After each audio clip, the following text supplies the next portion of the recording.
subscribe.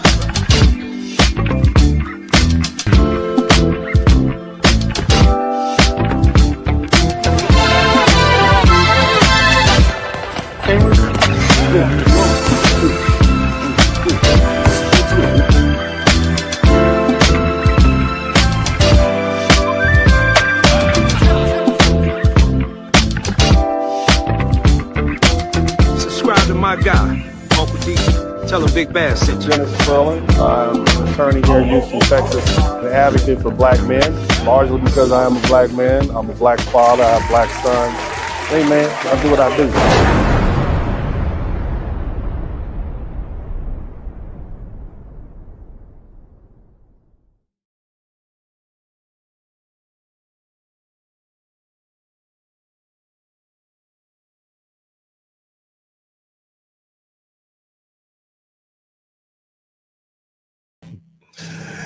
What's up, everybody? What's up, everybody? Welcome to the broadcast. I hope everybody's having a great day. A little delay coming in because I got a last-minute email from someone that I've been waiting for a phone call all day. But nevertheless, I need you guys to, kick back for a minute. I need to handle something. As you all know, I'm in the middle of my work day and I'm wrapping things up, but I want you all to enjoy this video from yours truly, Don Juan Carlos El Patron, back in the day when I was hanging out doing what I did back in the bachelor days. I'm gonna hit the number 1 button. Actually, you know what I'm gonna do, man? I'm gonna let y'all talk to my man Big Bass Life. Let me see if I can get the proper video up for you guys, man. I'm gonna chill. I'll be right back. And y'all hang out, man. This is Uncle D. Much love. And I'm going to keep showing the world what black You men tuned can in to truly one of the do. best I'm black here men to advocating change podcasts the on narrative. YouTube. Show some love for the one and only black professional. Keep it real. And be Superman. You would tune in to Dennis Podcast. Keep it moving, mama's favorite of the lovely ladies. All these YouTube men dressed for the occasion, even though he on the internet. Intellect beat you up in court and probably fist to fist. Been around the world, high value. Girl, you can't relate it. Been debated. Godfather endorsed, scared. Kevin said it. Independent black businessman. Yeah, he hood related. Probably wouldn't know a Big Bass. Bass like it. Talk to me and I talk back. He can litigate it. Walk with me as we talk facts. He opinionated. Staying true. He not only talking, checking court dockets. Only YouTuber putting real money in my pockets. LA back to Houston, taking off. We some Houston Rockets. Big O in the middle. I'm Elijah Wan. Let's get it poppin'. Championships. We want championships. Keep the manuscript. Loyalty and brotherhood. Watch out who you're hanging with. All they want is comfortable oppression. We'll feed them false hope. Hit that subscribe button. Yeah, y'all know what it is. Dennis Burton Podcast. One of the realest. One of the realest in the game. Let's get to it. All my lovely ladies, y'all know what it is. Show some love. Yeah, hit that like button. Subscribe right now. On our way to 100,000. Let's get it. When we're saying that, we're going to give them too much clout. You would tune in to the one, if not the best, on these YouTube streets. We call him Dennis Burling. You sit back and hate watch, clocking everything he do and say, but you yelling Dennis Burling. Show some love, ain't enough going round for a black man putting it down. We talking Dennis Burling. Taking over 2025, ain't no lies. Pull up, tell all of your guys we watching Dennis Burling. You tune in to the one, if not the best, on these YouTube streets. We call him Dennis Burling. You sit back and hate watch, clocking everything he do and say, but you yelling Dennis Burling. Show some love, ain't enough going round for a black man putting it down. We talking Dennis Burling. Taking over 2025, ain't no lies. Pull up, tell all of your guys we watching Dennis Burling. You woke up this morning and you disrespected a that you absolutely never met in your life. You a suck ass innocent man. This is Uncle D, and as I always said this time, I'm out. Almost to 10,000 followers. I want to say thank you to you guys. You know, God has something in store for me, and I'm going to continue to say yes. Smooth operator. Come on, everybody. Smooth operator. Smooth operator. Yeah, that's what I'm talking about.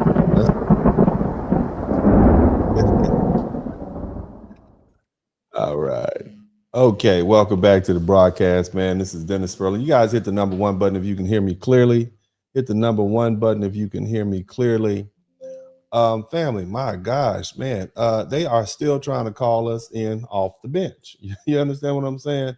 Somebody type, "We are resting" in the chat room. I want all my brothers and sisters to type, "We are resting," because they didn't hear us the first 103 times that we told them. So somebody type, "We are resting" in the chat room. Okay, we are resting. Nevertheless, we're gonna confront a few why few people are still asking, okay, why we're resting, okay? And what's going on is, and this is for posterity, because people might be looking at this in 5 or 10 years from now, in the wake of Donald Trump's 2024 election, all right, people are asking, why are Black people conspicuously absent from these streets? Okay, and for at least the last decade, Black America has been the backbone of every protest, from Ferguson to George Floyd to the gay rights movement to the women's movement, to what was that called? Me Too, voting rights. And yet today in 2025, right now in October 2025, okay, almost a year into Donald Trump's election, the world watches a rising polarization and renewed authoritarian impulse. But Black people, Black activists, Black Americans specifically, we are stepping back. And the question isn't just why, but what does this silence signal? Okay, exhaustion, probably. Strategic recalibration, definitely. Okay, political marginalization, we're tired of that. Or is it something else? Okay, so let's talk about why you don't see Black people flooding the streets this time around. It isn't confusion, family. It's not confusion. Why? Yeah, I mean, it's not indifference. We know what's going on. We empathize with all these people. Most of us do. We empathize with them. But the truth is, it is deliberate stillness. It's a blend of fatigue and clarity. Let me say it like this: it's spiritual alignment. And after generations of carrying the weight of resistance, there's a collective understanding that peace itself can be a protest. Okay, but what we're witnessing right now is emotional and spiritual rest rooted in ancestral calm. And that's the word I want y'all to familiarize with yourself today. Ancestral calm. Okay. And the refusal to be provoked is no longer passivity, it is mastery.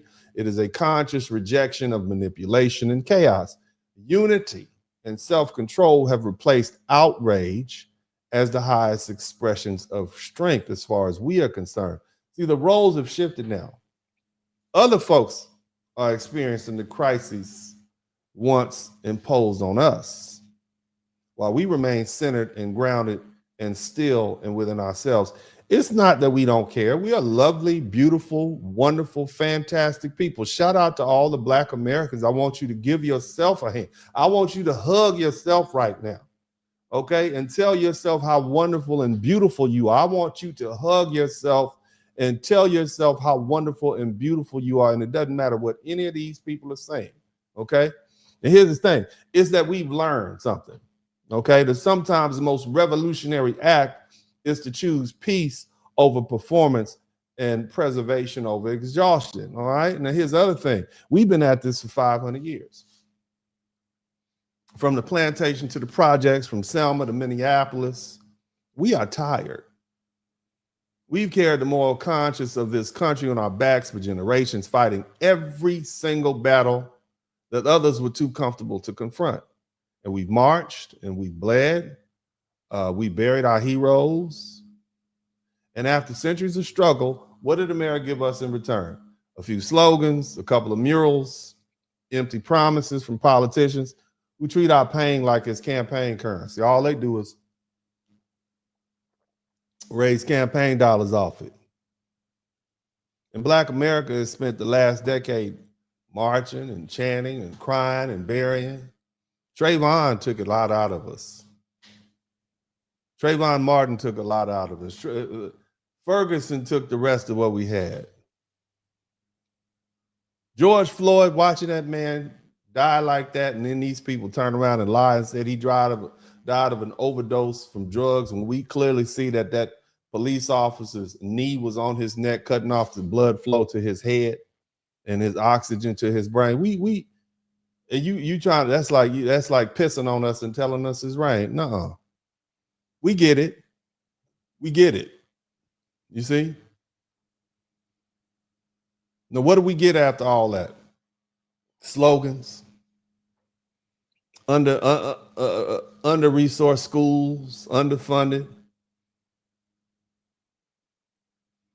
a gender war ginned up by the powers that be, still over-policed. And so black folks realize that protest without power changes nothing. Now, after years of using us as political pawns, both the Democrats who promise and don't deliver, and the Republicans who posture and don't give a damn, Black America has learned that neither party is our savior. In Trump's reelection, it didn't spark protest because, you know, amongst us at least, because we saw it coming. There's no shock by what he did. You see? At this point, we're just numb to hypocrisy. Black people showed up. We voted in record numbers, and many of us voted against Trump, not because we loved his opponent, Kamala Harris. You understand? The idea of having Kamala Harris, who is a woman of color at best, some would say black woman, I would say not. Bottom line is, we knew she would be better for a lot of people than others, even if her policies would go against the interests of black people. Yet and still, we put the greater good in front of our own interests and voted for Kamala Harris overwhelmingly. Not all of us, but many. Now, what do we get in 2020 when we voted for Joe Biden? We got higher grocery store. We got higher gas. We had to stretch our paychecks. We got rise in crime. We got a weaker dollar. We got an administration that opened up the floodgates and let all these people come up to this country for about 4 years straight. And yet we still voted for Joe Biden and Kamala Harris back in 2020. And then in 2024, knowing what she had done before with Joe Biden, we voted for her again because it was in the best interest of people. And at this point, we're no longer volunteering to be America's marching force out there screaming for justice while other groups cash in on the momentum we create. We know how that movie ends. So now the silence you see isn't submission, it's strategy. And so we step back and we watching how all the pieces move, and we're studying the board. Because at this point, our next phase is not about protest signs, it's about power, ownership, and precision in movement. Now, we've learned that you can't fix the system by begging it to love you.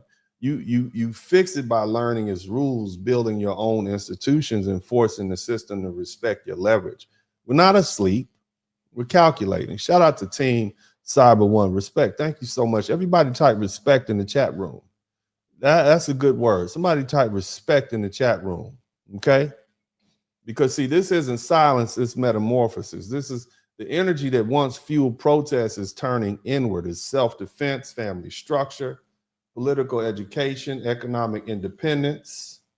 Black people are tired of begging for justice, and so we're building parallel systems to make justice inevitable. Now, again, as I said before, we've been at this for a long time. You understand? We've been the moral conscience of this country for generations. We've saved itself from itself dozens of times. We fought in every fight, every major battle overseas. We've shed blood, and we're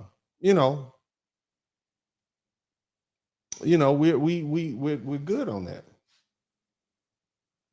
Especially considering that when we were fighting, others felt as though they were too privileged, they were too safe, or too silent to confront it. We've marched. We've done what we're gonna do. So at this point, we're done being pawns, and it's not about protest, it's about pragmatism. We started to notice the cracks in the narratives that we've been fed. You understand? Policies that we were told were racist sometimes turned out to be more realistic. Policies that actually gave working class Americans, which includes most of us, a fighting chance to breathe. You see? And so when factories reopened, it was our brothers who got hired. When Trump got into office, when the borders got tightened, it was our labor gained value. Because see, what they're not telling you, even though black women are losing jobs, black men are gaining jobs. This is as early as February. And so, we're going to be all right. Whether you're a welder, a truck driver, on a construction crew, small business owner, you finally starting to see a glimmer of light. You see, and this awakening isn't about idealizing politicians, okay? It's about outgrowing illusions. It's realizing that economic strength, family stability, and community control aren't partisan goals. They're survival tools for us, people who have always had to build from the ground up. We're done serving as America's whipping boy and stepchild, okay? Now, here's the other thing you need to understand. They don't understand why we have refused to be provoked. Okay, and what do I mean by that? The refusal to be provoked is they're trying everything that black men have gotten lynched in Mississippi. Still quiet, we still line dancing. You see, because here's the thing, they count on that because for centuries, black people have been baited into performance. We expected to scream and march and rage on cue. And so others can measure the depth of our pain without ever sharing the weight of our struggle. But this generation has learned that composure can be a weapon. You see, to remain calm in the face of manipulation is to deny the system its favorite fuel, our outrage. And this restraint is not indifference, it's intelligence. It's the realization that energy is sacred. And that not every act of injustice deserves the gift of our immediate reaction. Our ancestors understood this in the hush of midnight, those prayers, and then the stillness before the rebellion. That's when we put our work. Our ancestors taught us that timing is everything, that silence can be strategy, and that waiting is not weakness when the watchful are preparing to move. Today, that lesson lives on in the collective calm spreading through Black America, a calm that confuses the heck out of our oppressor and our would-be allies as we protect the spirit and we redefine what resistance looks like in the age of profit for chaos. See, mastery. And when I say mastery, I'm talking about a conscious rejection of manipulation and chaos. It's mastery. It's the moment when a people long conditioned to react, decide instead to respond or sometimes not respond at all. That kind of self-control is born from wisdom, not weakness. And I'm gonna get on that in a minute. Because there's a young Asian lady out there who says that we are cowards or we are weak. I'll deal with that in a minute. Nevertheless, we realize that our outrage has become a commodity that an emotional reaction feeds the very system designed to exhaust us. So choosing calm isn't disengagement, it's precision. It's emotional sovereignty, the ability to stand still while the world shakes, to refuse the bait when chaos comes dressed as justice. See, this mastery isn't about apathy. It's about preservation, self-preservation. Knowing that our ancestors didn't survive by fighting each and every battle, but by learning which wars were worth their breath, their blood, and their prayers. And so to reject this manipulation and chaos is to reclaim authorship over our energy, our narrative, and our peace. What we're doing right now is a quiet revolution. That's what's going on. A quiet revolution of people who finally learn that the loudest power is not to shout. It's the stillness that can't be moved. You understand me? Now, other thing I want to talk about. Why are black people staying at home? And I'm going to sum it up like this. Our ancestors told us to stay inside. We come from a group of people that if you don't listen to what your grandma said, they hit you in the mouth. Boom. That's why. We standing down because our ancestors told us don't go outside and play with them people. They don't even like you. They're not your friends. And if you don't believe what I'm saying, go on, just look around, look across social media. Look at all these spaces, TikTok. You see a recurring sentiment among black people that reflects a profound cultural and spiritual shift, one that centers emotional restraint and peace and ancestral grounding as a new form of resistance. The phase, or should I say, let me say it like this. We are being covered and obedient. And that reflects more than personal composure. It represents a generational evolution of survival strategy and spiritual awareness. This is an energy change, a collective withdrawal from that chaos and that anger and that reactionary politics in favor of calm-rooted ancestral wisdom. Somebody type ancestral wisdom in the chat room. We are a covered people, which is a long-standing African diasporic belief, divine and ancestral protection. Then let me say something. We are Africans. Or should I say this? We are of African descent. We're Americans by nationality, but our African ancestors know who we are. Now, we are not going to allow that to be manipulated by these folk who come over here claiming they're our brothers and sisters, knowing darn well they're the same brothers and sisters allegedly, right? They're allegedly our brothers and sisters, but we know for sure they helped sell us into slavery. Nevertheless, let's move on. And I'm gonna say it like this. In many African and African-American traditions, from West African cosmology to spiritual frameworks of Christianity, Yoruba, Hoodoo, Voodoo, our ancestors understood them as active protectors who guide us and shield us in the living.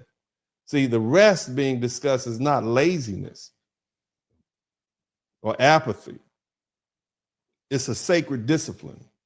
It's an intentional choice to preserve energy to avoid emotional manipulation by provocation to maintain inner peace as a means of spiritual warfare. See, our ancestors have been with us through centuries, guiding us in survival under oppression, where black calm has often been misread as passivity, but in truth, it has served as one of the most sophisticated forms of resistance.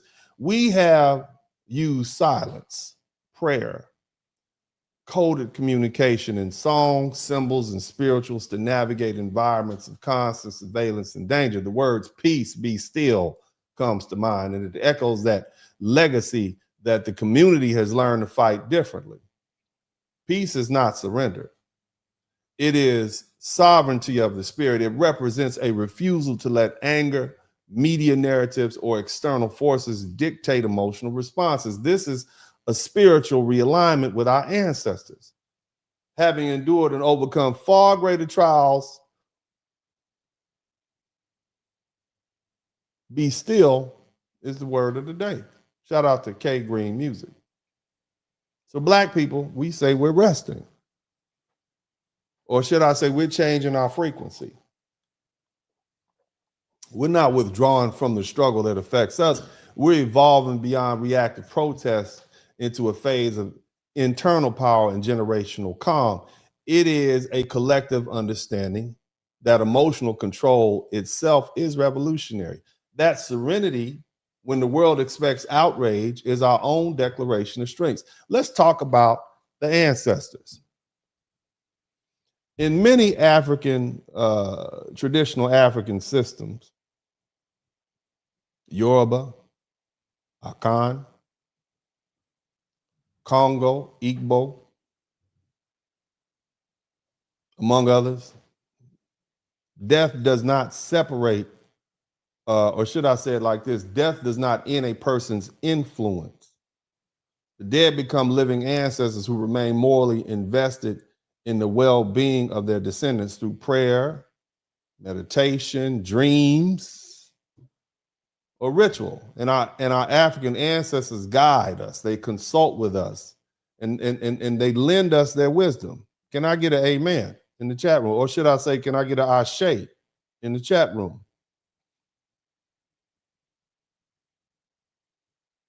Can I get an ashe in the chat room?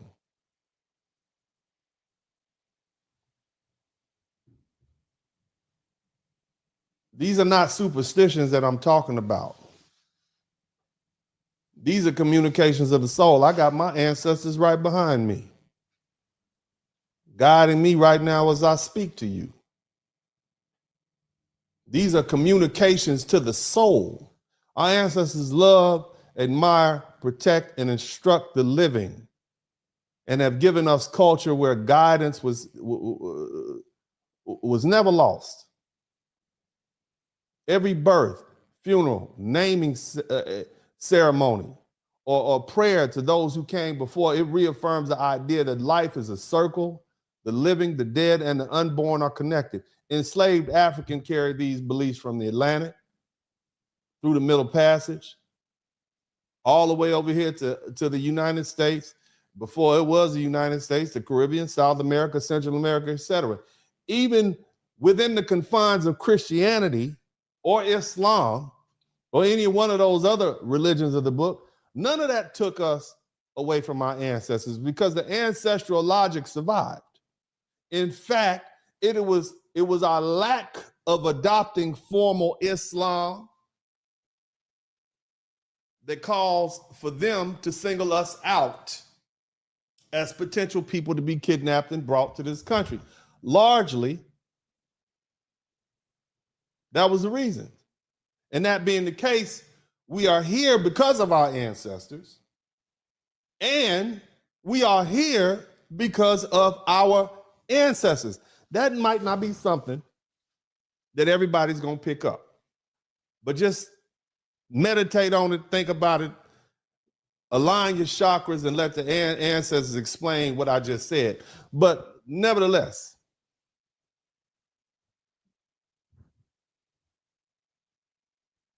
the spirituals that we sang about going home, the prayers to the elders who came before, and the collective remembrance at funerals or going home services, all preserve the same sense of continuity. In the Black church, the ancestral voice took on a new language, the cloud of witnesses. That's in Hebrews 12:1. It became a sacred echo of African ancestors and reverence, testimonies about grandma's prayers still covering me, or the old saints watching over us, bridge two worlds.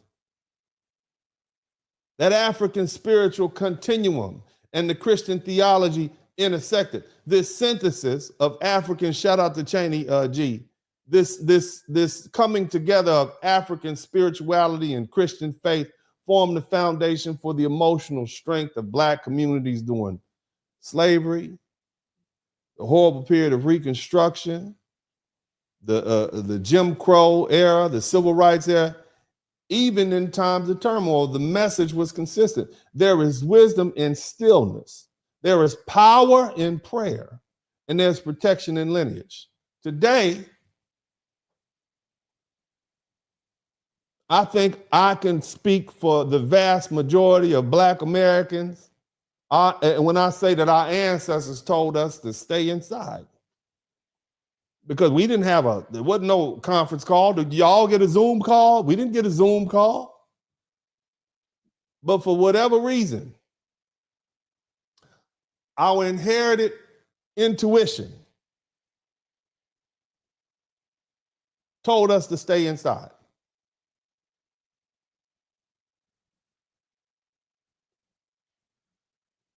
Our collective intuition said, you know what? Our people have fought and endured and survived for centuries.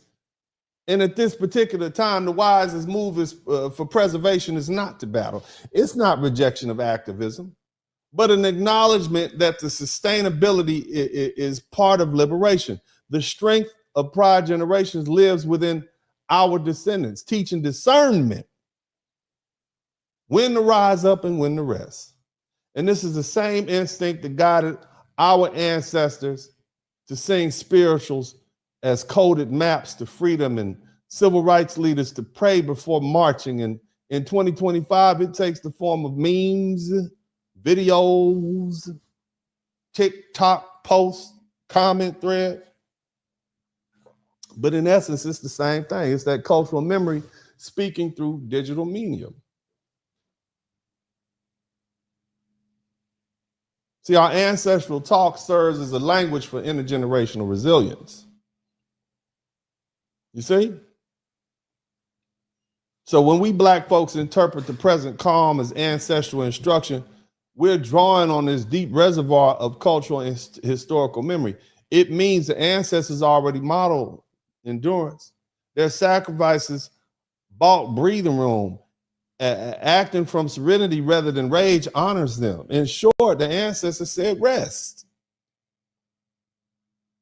And it's another way of saying that our collective history has taught us discernment to choose preservation, wisdom, and inner order over chaos when the moment calls for it. Now, I want to show you all some of these videos that these people have come up with. Let me start with this one. Y'all with me? Hit the number 1 button. Let me know you are in here. Hit the number 1 button. Let me know that you are in here with me today. And that you can hear me clearly, of course.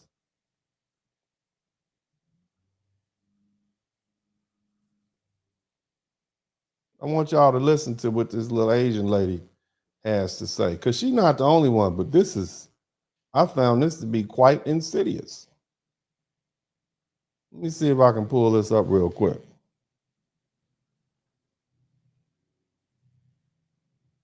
Listen to this. Fair use. All in real time. Fighting for your freedom is brutal. It's exhausting and it is dangerous. And freedom has never been won from the comfort of a couch. I hope that besides getting on your platform and yelling that we're not coming outside, that you're doing other things to help, like boycotting, mutual aid, grassroots organizing, and you're using your platform to encourage others to do the same thing.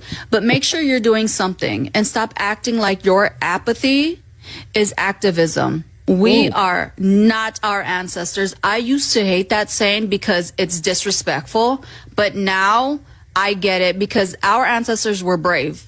They were built different. And some of y'all are built like your ancestors, because a lot of y'all had cowards for. Oh, hold on. Let me take a break.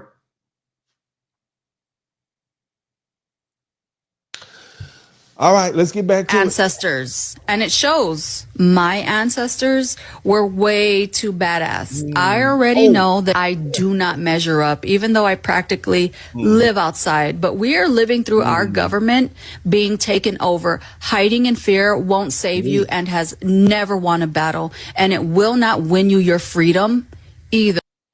So if now you all have told me not to speak over the videos, that's why I'm not saying anything. Okay, you all have told me don't say anything over the videos, so I'm gonna be quiet. I'm gonna just be quiet and let the videos play. This is what y'all want, right? Like y'all can't go right over there to TikTok and get the videos yourself and look at it complete. So I'm gonna be quiet. I'm gonna be quiet and let her talk just like you all told me to do. Shut up, Dennis. We don't want you talking over the video. Let the people speak. We want to hear what they have to say on your broadcast. So I'm gonna let it speak. If you're too scared to come outside, fine. We heard you the first 50 times you said it. Cool. Stay inside because the rest of us are working. But I will say that I believe that the people who put us in this mess need to be on the front lines. Latinos for Trump, Black MAGA, farmers for Trump, and of course, privileged white folks always ready to play savior, never ready to save themselves. Yes, Lord. Y'all told me to be quiet. I'm gonna be quiet. I didn't say no words. See, I didn't talk over the lady. Y'all told me to shut up. So I don't say nothing. Cause see, praise God. But let's hear what the rest of the people have to say. Let's listen to some more people tell us you know, what we should be doing. Apparently, you know, they want us, you know, to come on, ease on up out of here. And so I'm gonna let y'all hear you know, what they trying to get us off the bench. Let's listen to them. That's what they're doing. Let's let them play.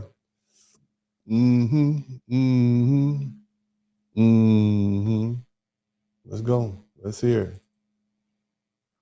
it.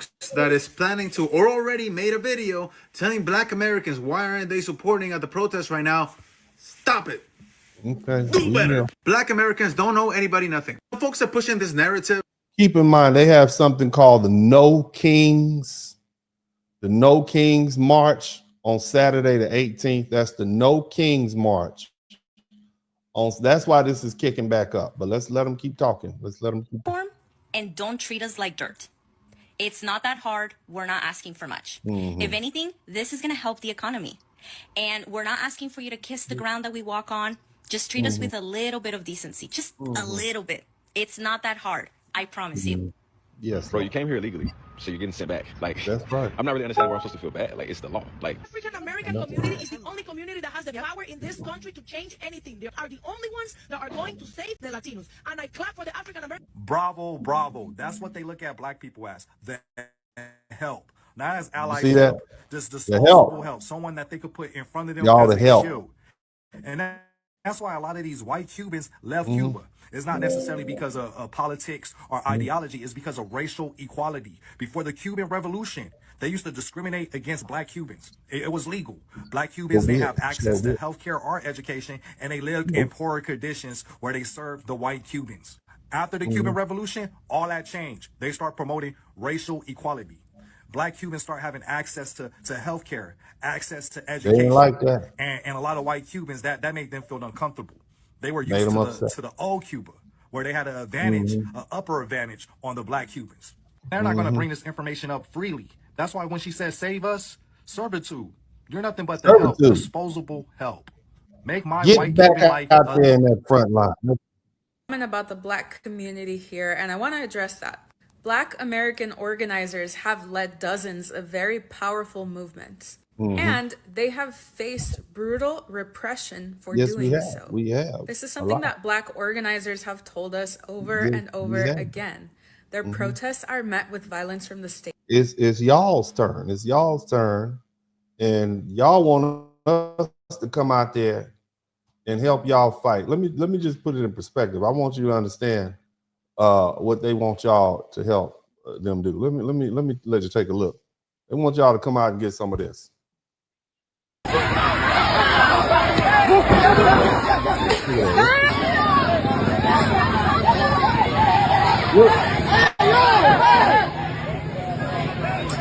They want y'all to come out there and jump in the middle of that.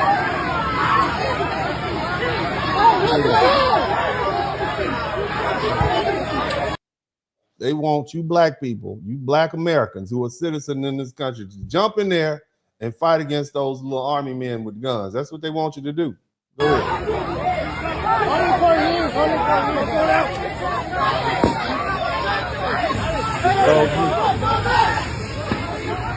They want you to get out there and suck up some of that tear gas like it's secondhand smoke from your homeboy's blunt. That's what they want you to do.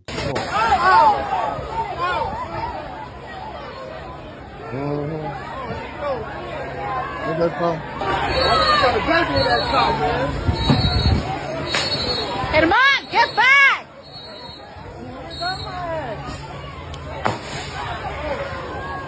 They swear up and down we next, as if we ain't on right now. We always on, but let's let them keep going.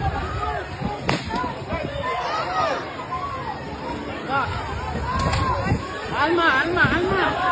Where is she at? I don't know.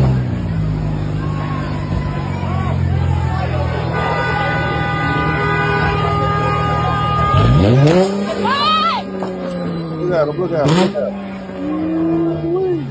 That's Chicago. That's black person. Hold on a minute. Crackdowns. In Chicago, federal agents using tear gas on a crowd of protesters. And tonight we have dramatic video here showing Border Patrol agents chasing a driver, ramming the car in the middle of the street. The governor, who has repeatedly said we did not ask for this federal presence, saying, quote, they need to back off. Here's Pierre Thomas. Tonight, tensions rising as the Trump administration's sweeping immigration crackdown expands. In the last 24 hours, federal agents clashing with residents in Chicago.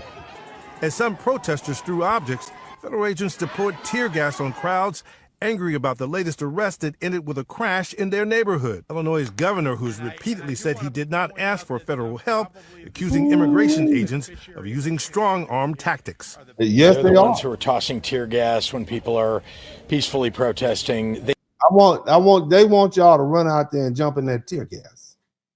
Okay, they want y'all to run out there, all you people that's black. They want you to run out there, and unless you run out there and jump in that tear gas for them, right? So they can stay in this country without having to go get their papers. Some kind of way, you cowards, you sold out. I want you to think about that. Contextualize that. They need to back off. Homeland Security officials say it all began with agents chasing an undocumented migrant who they say had rammed a Border Patrol vehicle. Agents then crashing into the vehicle to stop it. New video shows that the chase then spilling over into a Walgreens, where 19-year-old. I want you to pay attention to this. Now, they looking for an illegal immigrant, and it just so happened to be a black person, a young black man at the Walgreens, out there buying, whatever the hell he's buying. You see what I'm saying? And they just saw him, and just like clockwork, they arrest him. He does not look. Listen, I want you to understand. So, can you imagine if it was hundreds of black people out there? They would refer to that as a target-rich environment. Listen to this. Warren King says he was shopping. He says when he tried to leave the store, he was tackled. He's a citizen. He's a citizen. You don't know what's going on. So get the back. You don't know what's going on. Does he look like he is Latino in any way to you? He's from Chicago. Does he look Hispanic to you? Like the person they were chasing in the car. We're chasing a Hispanic person, male in a vehicle. Actually, it was a Hispanic female. Does that look like a Hispanic female? That's who they chasing, but that's who they ended up. That's who they were looking for, but that's who they end up hemming up right there. Let me explain something to you. You'll be a darn fool if you went out there and was battled. Just saying, why you running? I'm telling them I'm a U.S. citizen. I'm here. I'm legal. They knew that. They knew you were. So they didn't try to hear none of that though. Community leaders today blasting federal agents. Not only undocumented people are being targeted, but also people of color are being. People of color. You mean black people? They keep trying to drag us into this. Okay. Being racially profiled by these. They keep saying black people of color being racially profiled. We've been getting racially profiled. We've been racially profiled since 16, 19. What are you talking about? Okay? And today, the Chicago woman who was shot by federal agents after allegedly ramming her car into their vehicle, today pleading not guilty to assault. Mara Martinez seen in this video in the moments leading up to that alleged ramming. Prosecutors say she was part of a convoy tailing those agents. David, in a sign of increasing tensions, LA officials are declaring a state of emergency, saying they will offer undocumented migrants financial and legal support as this deportation campaign expands. David, our Chief Justice correspondent, not just, I want y'all to understand something. It's not just Hispanic or Asian immigrants. It's also black immigrants, okay? They getting hemmed up too, and they want to know why we not coming outside. Listen to what they having to deal with. That's why y'all are a bunch of fucking criminals. I wish you would. I wish the fuck you would. Yes, the fuck we his family. Y'all a bunch of big pussies. Don't talk to Who the fuck is? Now this is in New York, and this is clearly a Jamaican woman arguing with ICE, okay? She's mad because apparently one of her relatives got deported. But again, they thought, oh, well, you know, if the black people are getting deported, surely the black Americans will jump in because, you know, they see each other as one. And that's why delineation is so important. Keep listening. We don't like none of you. You okay? No, how can I be okay? You okay? Are you okay? Are you okay? I look like I'm okay? Don't come up in my face here because I hit hard. Oh, hit hard. Now, here's the thing. I'm going to say, you in that man's face. The minute they team up on you and tackle you to the ground and put you in zip ties, don't start screaming and hollering in. Y'all big and bad. I'm just saying. Even men know not to roll up in other men's faces like that, breathing that hot air now. I'm just saying. Okay, but you in here talking stuff, man.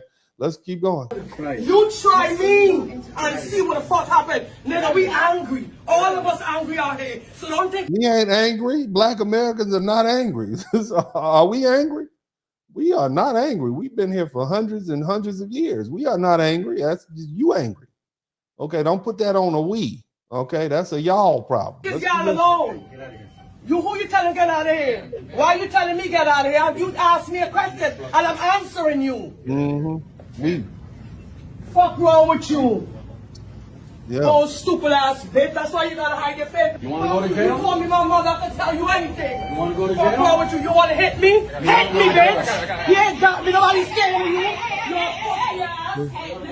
You better get on that elevator. I got rings on, bitch. Because the minute you catch a felony hitting the police officer, now you lined up to get deported. You see what I'm saying? They revoking citizenship. That's another thing. You lined Then you up. go fight, you pussy bitch. You're a pussy bitch. That's why your kids that don't like you and your wife is fucking on you. That's why you don't like you. Damn, that's pers. She said your kids don't like you and your wife is messing around on you. She didn't use that terminology. Yeah, family friendly, family friendly. Facebook, this is family. YouTube, this is family friendly. It's family friendly broadcast. I can't control some of these people that come on here and say these foul languages. I'm going to reprimand them and clearly write them a stern email, okay, about these harsh terms and language that they're using. But right now, we got to let the video play. I'm American, you stupid bitch. You are not American, ma'am. You are a citizen of another country who's been naturalized to be an American. Okay, I'm just saying. So you probably have dual citizenship, but I'm gonna let you make it. Go ahead. Go ahead. Fuck wrong with y'all? You can take me too high. I'm sure in the zone price. You know what to do? Tell you, no. You want me? Get on up out of here, baby. You get you on out of here because you're killing. Now, what I also find very interesting is you got a lot of white people. Okay, you got white people trying to get black people off the bench. I want you to look at the white people. The nerve.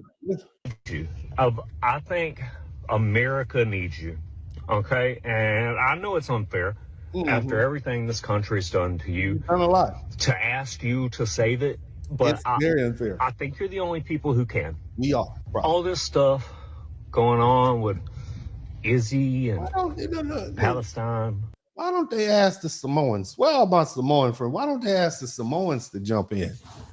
Where are the Samoans at? Why don't they get the Native Americans and the Samoans together and all of y'all go out there? Why do you need black people to come in and fight? The Samoans are much bigger than black people. They are huge people. They are big and strong. Okay. I've seen Samoans up close. They are sturdy people. Somebody type sturdy. Why don't you get those big, strong Samoans and those high IQ? Where are all the high IQ people at? Shout out to Teflon Sean. Remember, we got low IQ. You don't want us out there. Get them big, sturdy Samoans and get those Indians. I'm talking about the red dots, okay, and the feathers. Get the red dots and the feathers. And y'all go out there, okay, with the Afghanistanis and the Somalians, and y'all go out there and protest. Why do you need us? You get the high IQ people, okay? You get the sturdy people. You get the red dots. You get the feathers. All y'all go out there. Why do you need black people? Why is it we being called off the bench? We rested. What's up with that? Y'all, no. Well, someone's got to stop them. And anybody that says something, anytime you get a white guy or even a Jewish Jew speaking out about it, they hit them with the racist label, anti-Semitic, stuff like that. Well, if the shoe fits. Black guys, you can do it. No, we can. No, we're not. No, white guys, white people, they're not gonna jump on the "you're racist" train to black guys. And even if they do, I mean, come on, you can rubber glue that shit. We could do that. I'm not saying we need black guys to come at it like Kanye, but we just need you to speak the fucking truth. No. Okay. We're not. We're allowing this to happen. We're enabling. We're not going to do it, Wade. The people that are most known for an extreme act of organized evil happening to them, in World War II, those people are doing that to another group of people. Sir. All right? And if anyone in this country could speak out about a great evil that everyone is just allowing, just sitting by and denying. We are not going to get in your white. Okay, you guys are the experts on this. You can speak on this without any guilt, without being silenced. We're not going to get in your white in America. You guys have the most powerful voice. Okay, you built this country, okay? Everyone notice all the compliments. Golly. I'm proud of the fact that all these people have all of a sudden miraculously learned Black history. You see what I'm saying? Like, it is amazing how much Black history, Black American history, that white folk have learned, especially considering they've taken all the Black history out of the books. It is amazing to me that they know you built this country and you're the only one to do it. You have the moral voice, blah, blah, blah, blah, blah. Why do y'all didn't know that? Did y'all spend what? I didn't know you all even, because we only get, February, which is the shortest month of the year and it's cold, right? It's not like they give us like May or something. We get 31 days in a hot, open summer time. Martin Luther King, March is always the coldest day in the year. You understand what I'm saying? How did y'all learn all this history about us? You know what I'm saying? But go ahead, Mr. Ginger. Go ahead. All right, and granted, you did it mostly against your will, but you fucking mostly did. We did it mostly against our will. Go ahead, Wade. Go ahead. Then you broke the chains of the oppressors. Okay. Yes, we did. And we need you guys. To take that expertise and absolutely not show this country that it's being evil again. No way. That it's being just as evil as before, but because it's out of sight, out of mind, we pretend that it's not. Okay? Nope. And I understand you're frustrated, we but need we're not. I really believe that only you could do it. But because America is racist. Okay, yeah, we knew. Like, you finally admitted it. That's crazy. If you're the one speaking against it, it's going to be conflicted. Okay, but because we need you to weaponize white guilt against these fucking monsters. We're not going to do it, Wade. I think you could do it. I know it's unfair. Okay, this country, it is yours. You built it, and they took it from you. But guys, come on, you've got to be our. Wade Ginger is laying it on thick. Okay, he is their country chicken. You were laying it on thick. Have you been hanging out with those Hebrew Israelites? You sound like one of those folks who's been hanging out with those Hebrew Israelites. But go ahead, sir. Moral compass, or we're not going to have one. We're going to go completely off the rails on some white devil, fucking World War II, Third Reich type shit. If you guys don't start showing out real loud. That's just gonna have to be. It's gonna have to be, Wade. I'm just saying, because it's just like not really something we want to get involved in. Let's look at that now. When that doesn't work, right? Begging us, Here's my favorite. When they finish with the brown people, they're coming after you. Listen to this one. Here's an interesting one. Out there that are the ones that are posting all this, oh, we just gonna mind our business. And I saw somebody earlier making t-shirts of like a group of like 6 black people, black men and women sitting on a bench, texting on phones while the country is burning up behind them. Who's burning the country up, sir? It's not us. Who's burning the country up? Who's out there fighting and tussling? It's not us. Why are you talking up? Where are the Samoans? Where are the Samoans? I want all the Samoans to come to the front of the room. Y'all need to handle this call. Okay, y'all been quiet. I need you all to come on out here. Can't just come over here and play football. I need y'all to handle this call. I need you all you they big people. Even the kids are big. The women are big. The kids are big. They sturdy and husky. All right, they get them out there. Okay, who else is hiding? Why are you calling the black people? All these other ethnic groups in America right now. I mean, let's get them out. Let's get them out there. Where y'all at? Don't get us out there by ourselves, man. Where the Puerto Ricans at? All you Puerto Ricans, y'all American citizens, going out there. Who else we got? We got the Afghanis. They can get out there. We can get the Samoans, as I've said, the Tongans, the other big people, more big people, strong, husky. They got big, thick noses too, just like us. If you look at them from a distance, you be like, look at that N-word with the good hair over there. Strong people. Get on. Y'all need to get out there, not just us. Let me explain something to you guys. Let me explain something to you. When they get done with the brown people, they'll be coming after you. And if you don't think that's true, you got another motherfucking thing coming. Sir, your language. Why you being so aggressive with us? Why you coming after you? They already been after. Who is they, by the way? You look like they to me. You look like one of they. Historically speaking, you are one of the they that would be coming after us. But y'all are coming after us now. Yeah, where the Armenians at? Where the Persians and the Armenians? This is bigger than and you, the Greeks. Okay? Because let me explain another thing to you. What the hell are you pointing your fingers back at? And watch millions of brown people be kidnapped and removed from this Shout out country. to Coach When they Mitchell. do come after you, there's going to be nobody left to stand up for you. That finger's at. What you mean nobody left to stand up for us? We gonna stand up for us like we've been standing up for us. Where are the Italians? I want all the Italians and the Samoans and the Armenians, all the people in Guam. Who else? Let's get all y'all need to come out here. Where all the Thai people at? I need all the Thai people, the Vietnamese, all the nurses down, all the Filipinos, ladies down at the damn Cedar Sinai. I need y'all to come. Don't be putting this on us.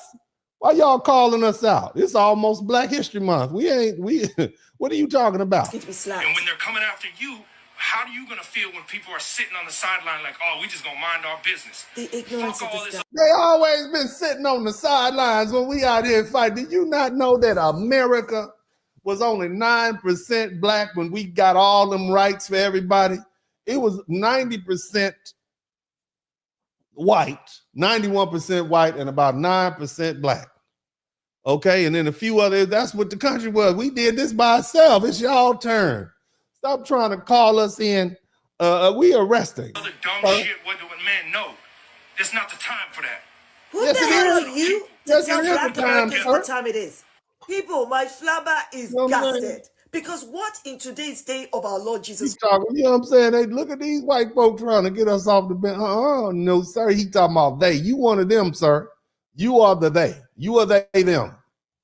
Okay, now let's listen to another white lady trying to explain to us. Go ahead, tell us what we need to know. Until after I answer this first question, because I wanted to heed warning. I mean, look, you got white folk trying to figure why aren't the blacks? Why aren't the blacks out? They're so emotional. Why aren't the blacks on the front line? They've always been on the front line. They cannot figure. I mean, white people are trying to ponder and pontificate. They just knew that they could push the black button and the black people would just pop out like to come save them. No, we're not doing it, but let her go ahead and pontificate. Go ahead, white liberal woman. We've had for protection. But first of all, yes. I wanted to answer his question. Why don't black people come out? Because that's what they have been waiting for. Okay, so that they can proclaim martial law. All right, the minute that black Who is people they? come out, They keep saying that's what they have been waiting for. Who is the they that you're talking about? Are you talking about your brothers and uncles? Huh? White woman? Is that who are the they? Why you white people keep saying they? You are the they. Okay, and I know some great white people out there, some good white folk, but largely the they is the person that you see in the mirror, because it ain't us. Okay, it's not us. It's you are the they. All right, let's keep listening to the little quiet spoken liberal white woman. Go ahead, baby.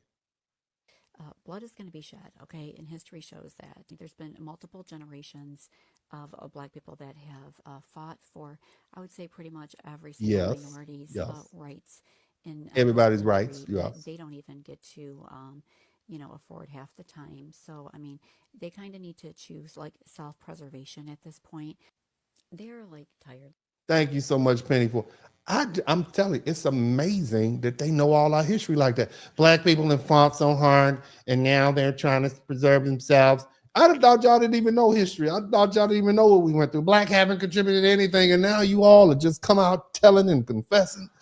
I mean, I'm kind of proud. It's not even Black History Month. We're going to have a hell of a Black History Month this year, okay? Because all these videos, we could just play white people telling us our history, trying to get us to come off the bitch and come outside, trying to compliment. You ever had somebody, you the best, man, I need you to come on. Man, you the best we got, man. If we don't get you out there, ain't nothing. Trying to get your auntie to come cook, make the goddamn sweet potato pie after she tired and had a half a glass of Hennessy, and she done kicked the shoes off. Hey, Auntie Velma, we need you to come in the kitchen and make this sweet potato pie. You know you got the best sweet potato pie. And Auntie, nah, I'm tired. I ain't coming in there today.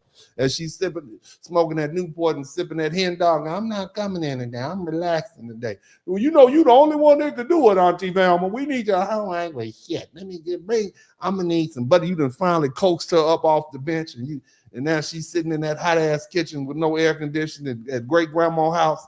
The day they didn't have that air. When great granddaddy built the house, they didn't have air conditioning like that. Okay, so they got that little unit that they put in the goddamn window, but it don't keep the whole living room clean. And of course, you know the living room and the kitchen is connected. And they got that pot of grease right there, that bacon grease sitting there at the back with the can in it, the can of bacon grease, and it's hot as hell. All right, it's hot as hell in there. And now you got Auntie Velma in there cooking the goddamn sweet potato pie. You done coaxed her in off the bench. That's what they trying to get you to. They trying to compliment the hell out of black people to get us out there and deal with that damn tear gas. And we like, nope, not gonna do it. Let's keep going. 100 years tired, and we haven't listened to them. And the 92%, they have spoken, and we need to come to the trying to hear. Go ahead. Say again. Mosey on to the back. They have fought their bloodbath. Okay? Is this an OnlyFans account? Or what is she? Is she an OnlyFans? Because I know she got the glasses on, so she's smart. But I'm just saying, why you got your little? But anyway, never mind. Go ahead, white woman. In the Black Codes, Reconstruction during the Jim Crow era, Civil Rights Movement. You know all that Black history. Were assassinated. You know all the Black history. They know their history, right? I mean, we do know our history, but we just didn't know that y'all knew our history.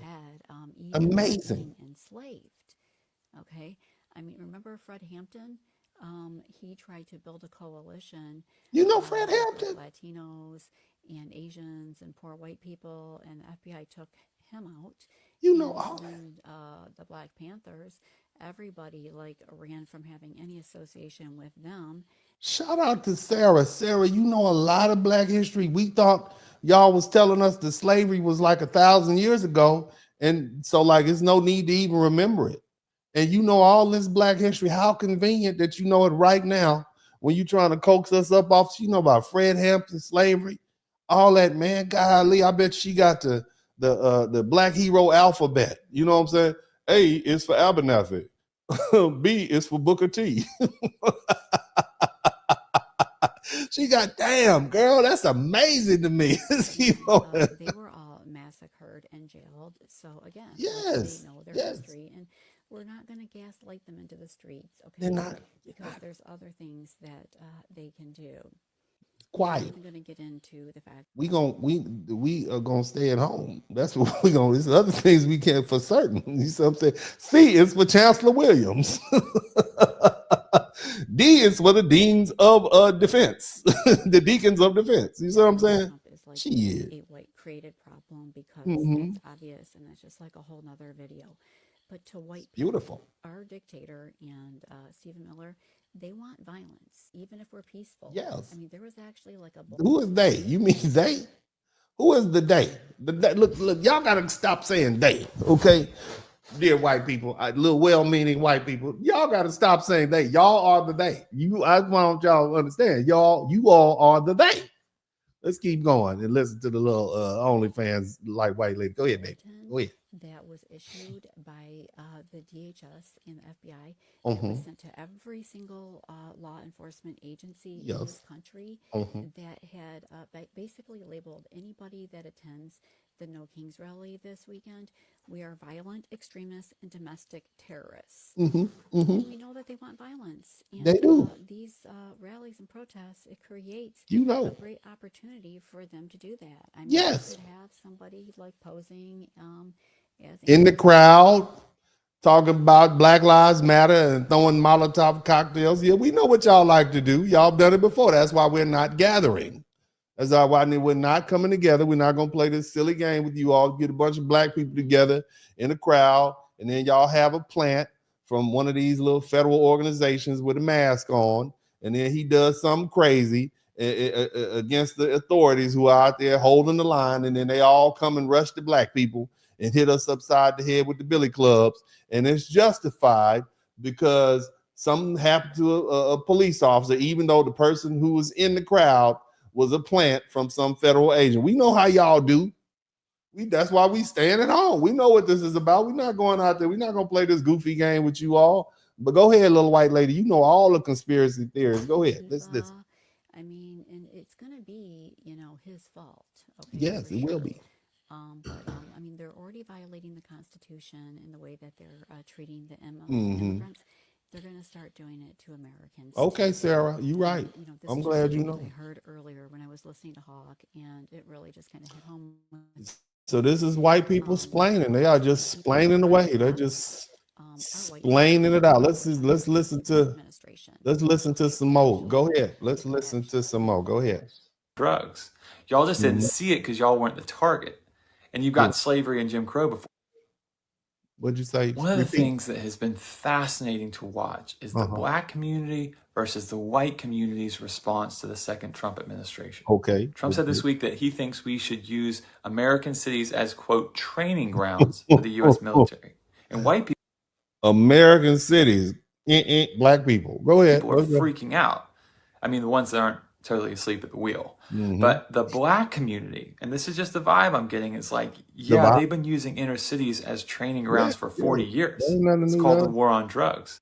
So basically, what he's saying is black people are not fazed by any of these so-called tactics that they feel are new because we've been dealing with them. He says 40 years.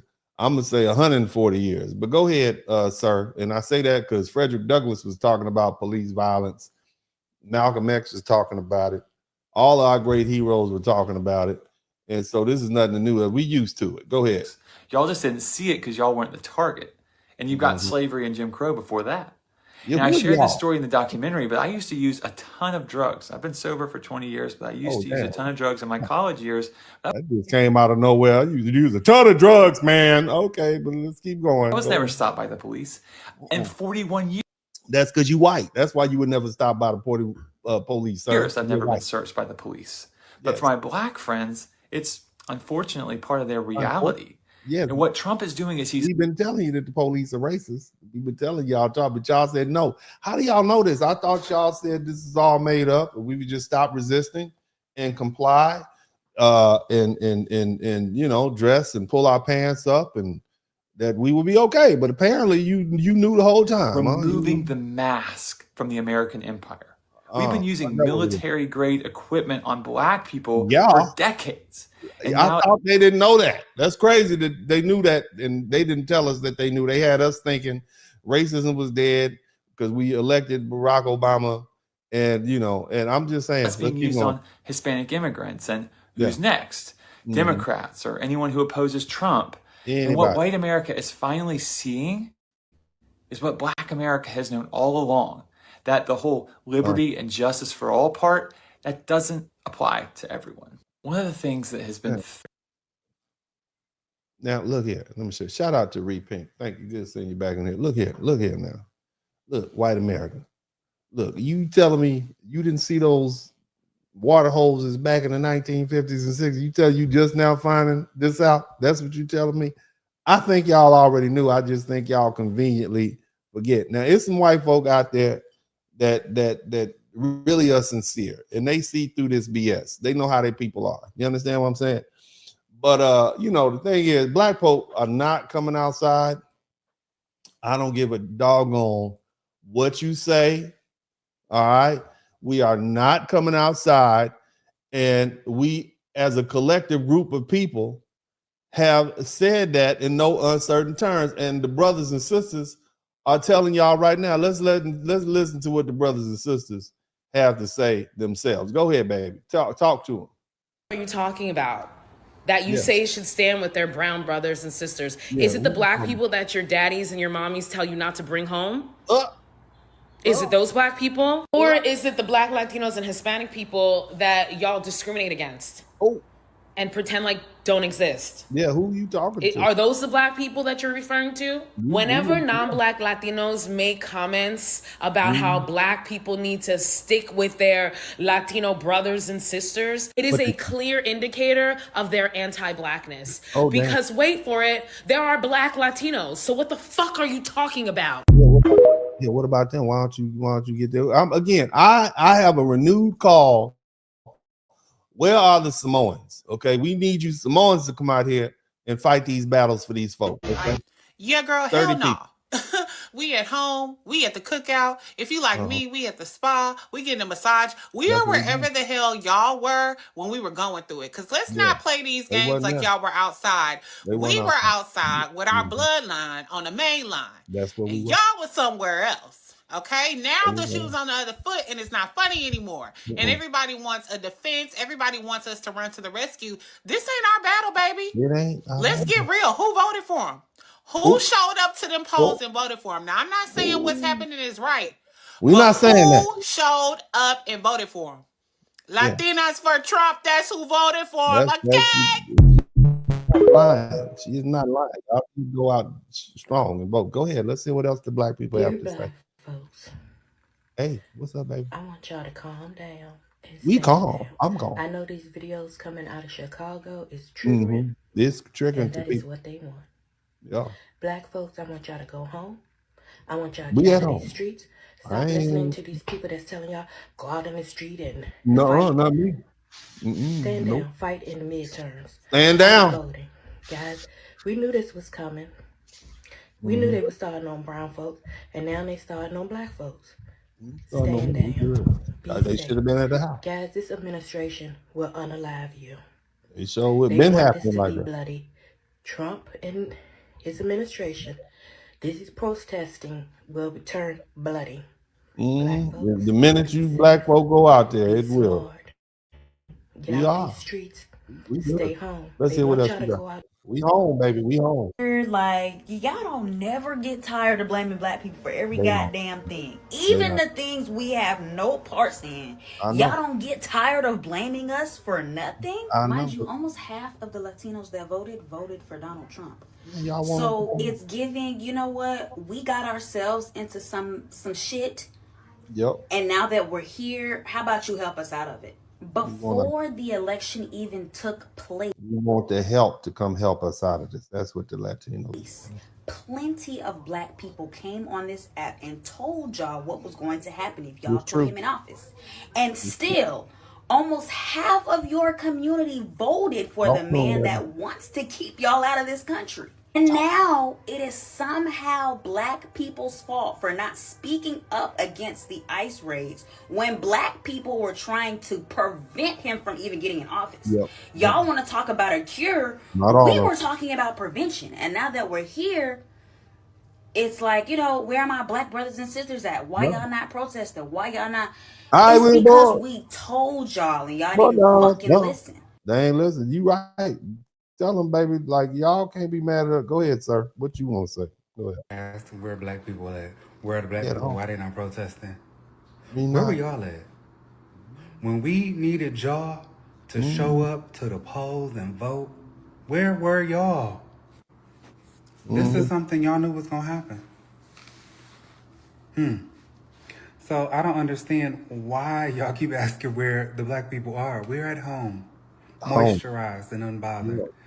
Do I think what's happening is wrong? Absolutely. It's wrong. We don't like it's that. inhumane. No. I wish it was sad. And I want to be absolutely certain.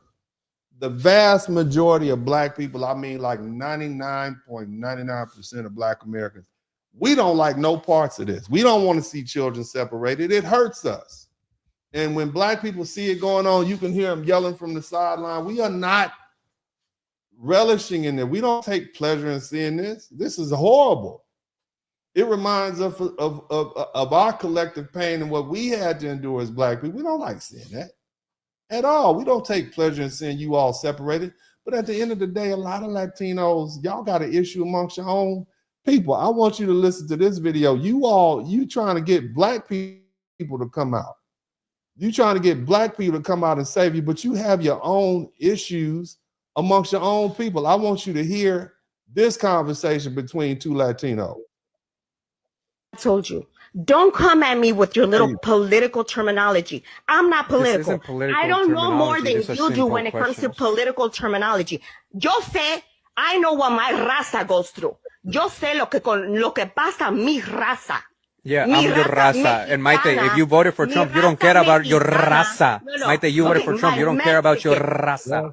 My Mexican. You don't care about Mexicans if you voted for Trump, Maite. I'm talking about Mexicans. I'm Mexican, and Trump does not support us. So if you voted for Trump, you voted against the same people that you claim that you live support. In this country, okay, if you live in this country like I did, I was DACA, okay? I was DACA. Immediately, I got my papers. I became a resident. Yeah, you got married, right? Right after that, I became a U.S. citizen. Maite, you got married? It doesn't matter. Yes, I got married. But you know what? The right way, get married. The right way, get married. I got my papers one way or the other. Do it the right way, guys. Get married. He basically saying you got married to a white man. You married a gringo. You didn't even do it the right way. This is them beefing with each other. How y'all can expect black people to come off the bench and deal with this, and y'all can't even come to one accord? Black people during the civil rights movement, we were on the same accord. We all knew what you didn't have some black people say, no, I want to keep drinking in my own water fountain. I want to continue not being able to go across town after dark, and I want to continue doing it. There was no black people saying that. Okay, but the vast majority of Latinos voted for Donald Trump. Now look, if you're a rich person, I see why you voted for Trump. I understand why. You trying to watch your taxes, you trying to get that money, you know what I'm talking about? You got some kids to put through school, and I understand. But why would you vote for Donald Trump when the man campaigned on sending Latinos home, unless you wanted the result you received? And so now they got an internal fight. And now y'all looking to call black people off the bench. Y'all need to work with each other. I got my pay. But I'm legal. No, congrats. And you voted against the same guy that's trying to take away DACA because you benefited from it, and now you hated people so much that you're trying to take it away from people because you chose the easy way and got married. You didn't do it the right way, Maite. You took the easy way out. Instead of working for something, owning a business, trying to figure out the right way, you said, I'm going to get married to an American, Maite. And now you're turning your fucking back on the same people that are trying to support you. You got your papers, and now you think your ass has no shit in it, and you believe you're white, and now you want to turn your back on us. I'm not turning my back on you guys. I'm just saying, if you want to live in this country... You voted for the fucking guy that is making you turn your... Familia Feliz de familia. Aquí. Feliz de familia. Language. You see what I'm saying? So these folk have their own internal issues that they're dealing with, and they want us to dive into it. And we like, nah, we good out here on that. Let's let some more people speak on these issues. Go ahead. Why are we alone? We support everything always there for you. And this is why we Latinos are just different. Very different, because 60% of black folks will never vote against their own community. We won't. Don't you see how one moment had you sitting here rubbing your hair talking about something so different? No, you're not. Donald Trump. And now you're just realizing you're not. I will vote. You're a nigga with a silk press. No, you didn't. Language, sir. Language. There are a few things that we need to point out. First, black people stood 10 toes down for you. We put our hand out for you. And more than half of your community said nope and closed the door on their own people because they thought they had safe citizenship in this country. Porque este malditos es unos lambonos para este país. And they did not care what happened to the rest of their community. And for two, the same people that voted against you are now quiet, standing next to you, marching, talking about we're family. Black people know a scam when we see it. And we know the same people that voted against you, they're still in that crowd. And Latinos are finding time to make videos saying, black people, what's going on? Other people, what's going on? And they're not addressing that more than 60% of their community voted against them and closed. Again, that's what they do. Talk to them, baby. Harmony and people is calling Black Americans cowards and carrying on because we not out there in the streets. Yeah, they calling us cowards. That we had no self. She's talking about the little Asian lady that I played earlier calling us cowards. I'm gonna deal with that in a minute. That's what they thought. They thought it. They thought that when we was doing all that stuff, like in 2020 and Ferguson and Baltimore and stuff like that, and LA riots and stuff like that, it was just because we, that were so easily provoked that as soon as somebody do something to one of us, we don't have any strategy. We don't have any type of thought process. We just go like an attack dog. That's what they thought. We was attack They dog. thought that we had no self-control. And us deciding to sit out and being all on one accord and being strategic and not reacting is showing a level of self-control that they did not realize that we had. They don't even understand.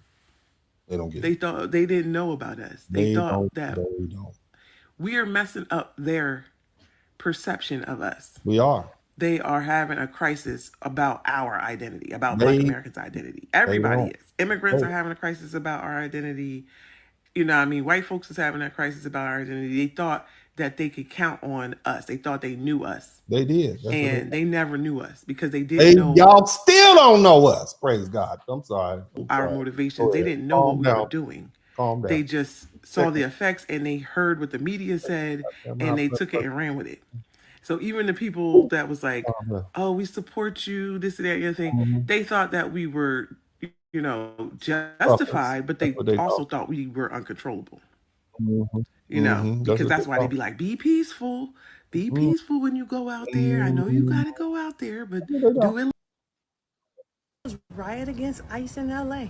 Let's talk about it. There are 3 types of Black people who are sitting these protests out. Number 1, the Black Trump supporter who voted for deportations. Number 2, the Kamala Harris supporter who voted overwhelmingly for Kamala.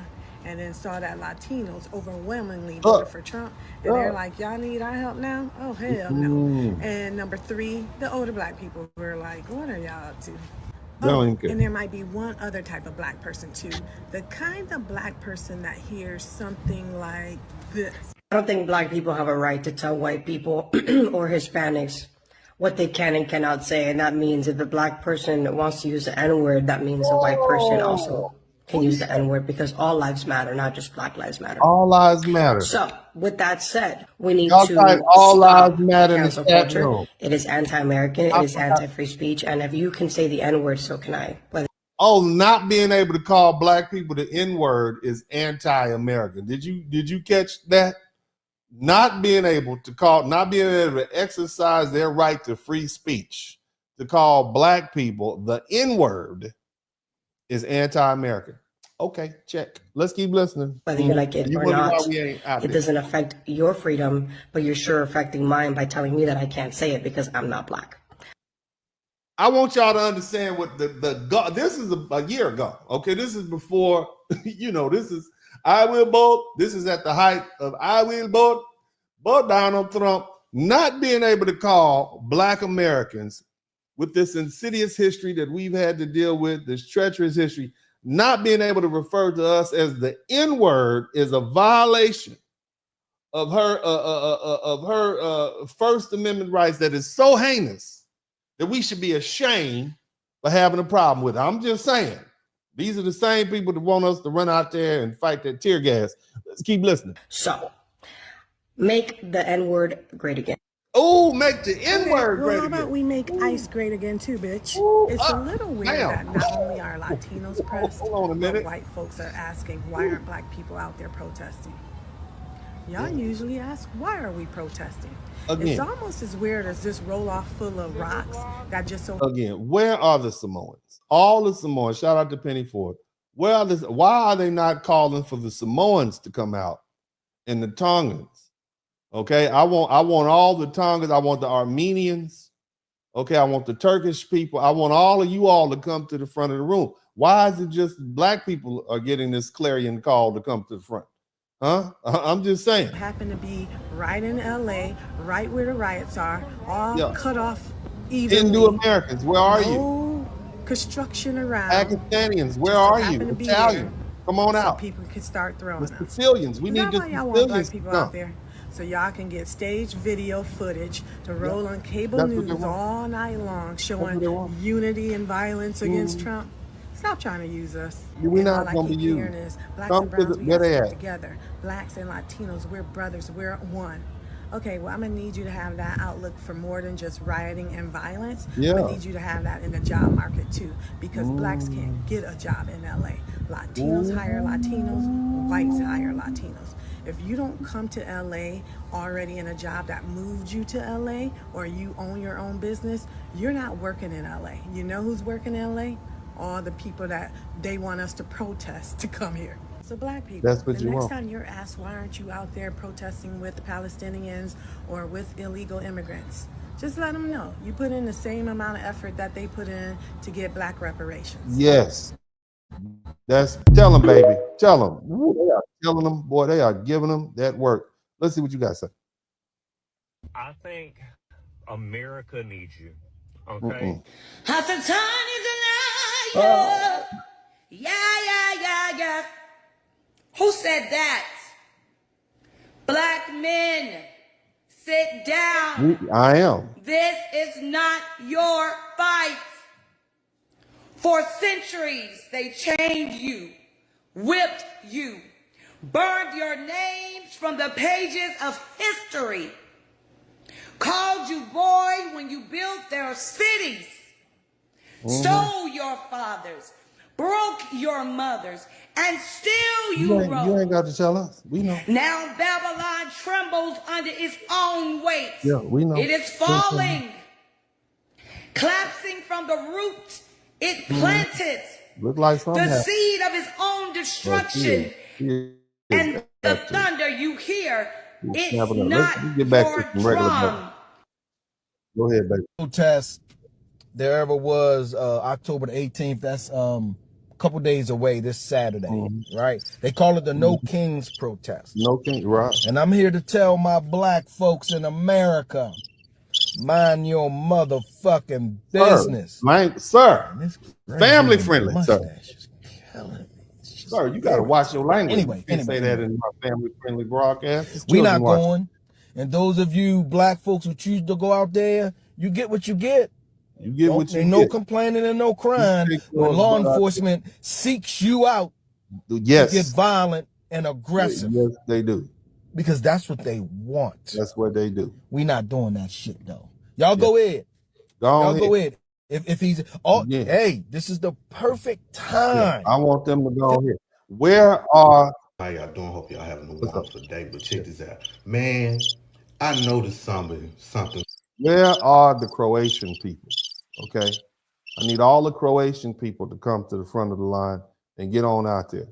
All the people from Nepal, the Nepalese, I need y'all to come on. It's not just going to be black. I need all you all to come to this meeting. Okay. Not just black people. Okay. Don't just, where are all the people from Sri Lanka? Where are y'all at? Okay. I already called out the Samoans and the time. Why is it just black people that you want to come out here? Huh? Where are the Norwegians? Where the Norwegians at? Huh? Where are y'all at? Y'all need to come on out here and make this happen. Okay? All right? I need you all to come to the front of this line and handle this. Okay? Because it's not just going to be black people. Okay? Where the Bosnians at? Huh? Where the Syrians at? Y'all need to come out and stop just calling us out here. But go ahead, brother. Let's see what you got to say. With this deportation thing, I just couldn't figure it out. I said it in my video, but I just never thought about it. These people keep saying we're going to get deported, we're going to get deported, we're going to get deported. They projecting because we the only people that didn't immigrate here. We didn't migrate here. We not refugees to come over here. We not in the immigration system. We didn't have to pledge allegiance and denounce another country just to live here. We didn't do none of that. We not anchor babies. Our parents didn't come over here, didn't had us here. None of that. But they have. They have. And they hate that. They jealous of that. They jealous of that. Because number one, they thought they were going to be our replacement. They were working on it. I ain't going to lie. They were working real hard to be our replacement. Then number two, they came over here to colonize us.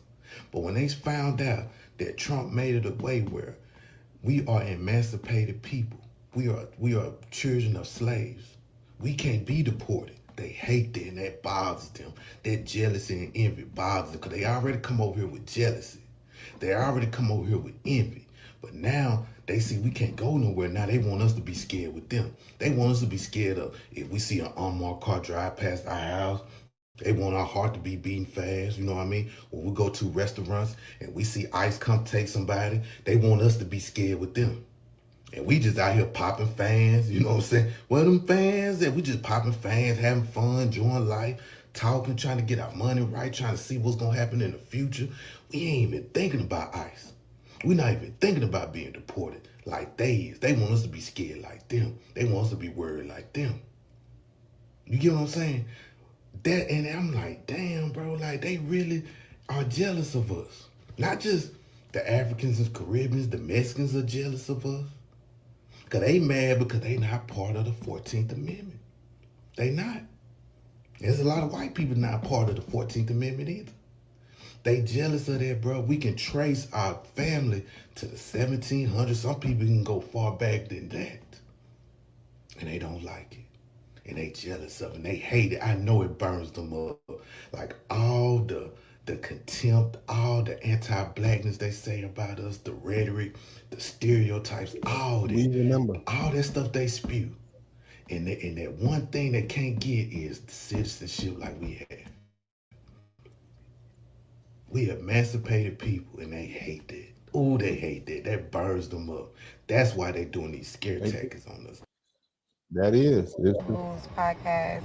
She was discussing how she feels like when black folks say that they're not, helping out with any other protests concerning like immigration, she think it's xenophobic for black folks to say that. What you mean? She says that basically she's saying that we need to be all inclusive and to help each other out, even if we're not immigrants or even if we're black Americans. And I'm just going to show the clip. Show the clip. And I'm sorry. Fair use. Go ahead. The little African lady is telling we black people we xenophobic because we don't want to go out there and fight that tear gas. Go listen to it. Why are you choosing to say this ain't our fight the moment you see black and brown people being hurled off into detention centers or being put into these dark basements with no water, no electricity, no food? They're being sent to countries that they're not even from. That's not our fight. They're not from this country either, though, ma'am. If you're being sent to a country that you're not from America. So I mean, what do you want us to do about it? Huh? What do you want us to get out there and do? Like, why are you choosing that moment to say this is not our fight? Because you all keep asking us to jump in the fight, and our response is, this is not our fight, ma'am. That's why. Why are you choosing such a violent moment where other black and brown people are experiencing violence This is not my fight. Because at the moment that they're experiencing the violence, and then they're saying, hey, Black American people, jump in. And we saying, no, that's your fight. We've experienced violence before. That's your fight. There was never, at the highest point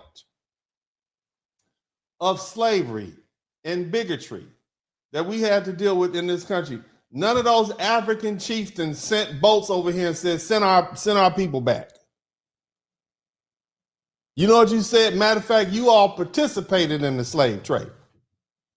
Your ancestors, ma'am, you wouldn't be over here if you didn't come from an elite group of Africans. The poor Africans are still in Africa. You come from the slave trading families that could afford to send their children off to college. The same people that's in charge now are the descendants of the same people, the chiefs and all those folk that helped put us in slavery. So what are you talking about, ma'am? It's not my fight. It's not. And it ain't You're going to be. inciting xenophobia. You're literally... No, that's not xenophobia. That is self-preservation. Xenophobia would be, I'm glad they taking them MFs home. I don't like them no way. Send them back to their country. Black people aren't saying that. That would be xenophobia. Us saying this is not our fight is just a truth. It is not our fight. We have no interest in it. There is no direct interest in it. Now, we were out there fighting for reparations for foundational Black Americans. Maybe we would jump in, but this is not our fight. Fostering a comment section where folks are going to come in and say all types of disgusting things about other groups of Black and brown people. Let's just... Oh, you just don't want us to talk about it. Oh, you mean like when you all call us acatas? Or you mean when those Latinos say stuff like protect, what is it? Whiten the race, blanqueamiento, and you mean like that? Is that what you're talking about? When the Brazilians call us pritos, and the Mexicans call us mayates, is that what you're talking about? Oh, okay, I get it. Let's be honest here. The thing about xenophobia is...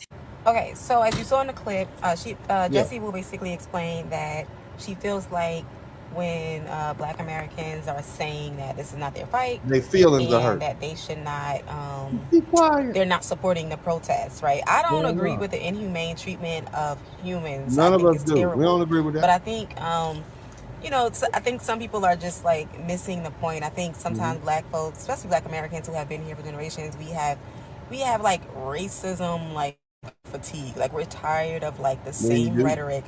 We're tired of trying to tell folks this is the way we need to move, and people just do not do it.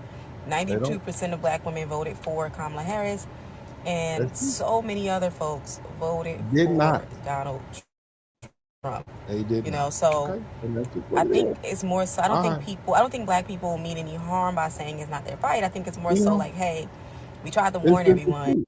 We tried to warn. Deeply melanated Black people are really, really fucking upset that Black American citizens exist. Shout out to you. Like ones that were actually born here that have a lineage here. Like I keep seeing videos of them saying, "Oh, you're next." And shouts out to Leo. I just I saw his video where he was responding to, I'm guessing she was a Caribbean, saying your president doesn't like you. Y'all gonna be back picking cotton. He gonna get y'all out of here next. And it's like, where we going? He literally said that we built this country. That's what he said. He literally said that the birthright citizenship was for the descendants of slaves, chattel slavery. Y'all are so butthurt that we cannot be deported. Then they were like, oh, because when it's time for y'all to get out of here, y'all ain't gonna have nowhere to go. So get out of where? Where they gonna send me? Georgia? South Carolina? What make you think we gonna let them send us anywhere? Like, what do you think gonna happen? You think we just gonna hop back in the slave ship and go somewhere? What do you think is gonna happen? I mean, honestly, don't you all say that Black people are so violent? There's a reason that we are violent, because we've had to be violent in this country to protect ourselves as a very tiny minority, forcing these people to accept us for who we are, not claiming some false identity. Like the Irish and the Italians capitulating, we'll just be white, knowing darn well they're not white. They're Irish, they're Italians. Same thing the Mexicans are trying to do. They trying to be white. They fought in legal cases to try to be white, and white people still keep stiff-arming them and pushing them back. We are still black after 500 years of attacks. Where do you think we going? Do you not know our history? All the fights that we've had, all the rebellions that we've been. No, you don't. They don't know our history. But let this beautiful. She is beautiful to me. Let's keep going. Go ahead, baby. Keep talking. Y'all do know that a lot of us literally still to this day own land in this country. And the ones of us that don't know that we do, we're taking the proper steps and we're going through the proper channels to reclaim our ancestors' land. Y'all, maybe y'all don't know that, but it's so ignorant to keep assuming that we are all immigrants. Y'all are really jealous that we can't be deported anywhere. We are not immigrants. We are imports. Okay. Imports. That's what we are. We are not immigrants. We are imports. Illegally imported. We're legally at the time. Against our will. Let's keep going. Y'all are really, really jealous. It's envy at this point, because what else is it? We don't do anything to you people. Nothing. We welcomed y'all. Yeah. And it seems to be backfiring that we all thought that we were all one just because we share the same hue of complexion.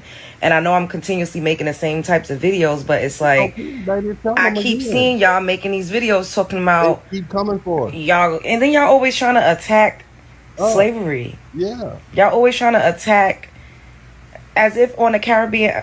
Child, I could get into so much that's going on y'all's islands and in y'all's countries to this day in 2025. Y'all are just so fucking envious. Then there was this girl that was like, oh, if everybody has an issue with Black Americans, then maybe it's Black Americans. If everybody doesn't like you.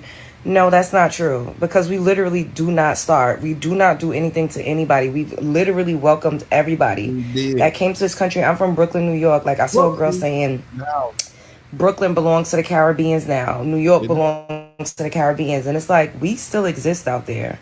And the reason why y'all were able to successfully migrate and set up shop is because we supported y'all. We thought we were all kinfolk. I've had plenty of Caribbean friends to this day that I love and I've supported. I've supported businesses. I've patronized restaurants, shops, and everything. While y'all just literally, not all of y'all, but some of y'all just have this disdain, this hatred for us for no reason. And I think it's really envy that we cannot be deported. There's this deep-seated envy, like a hatred, because we are American. And a lot of y'all fight and strive so much to come here when we were born here. And yes, we've had our hardships and our struggles, and we still fighting and we still thriving. But we are a very, very successful group of Black people in the world globally. 1.7 trillion. Now, let me say this. Okay, let's have an honest call. All the Black people, I want you to come up here. All my foundational Black America, come on up here. 92% come to the front of the room. Come on. We don't relish. Okay, we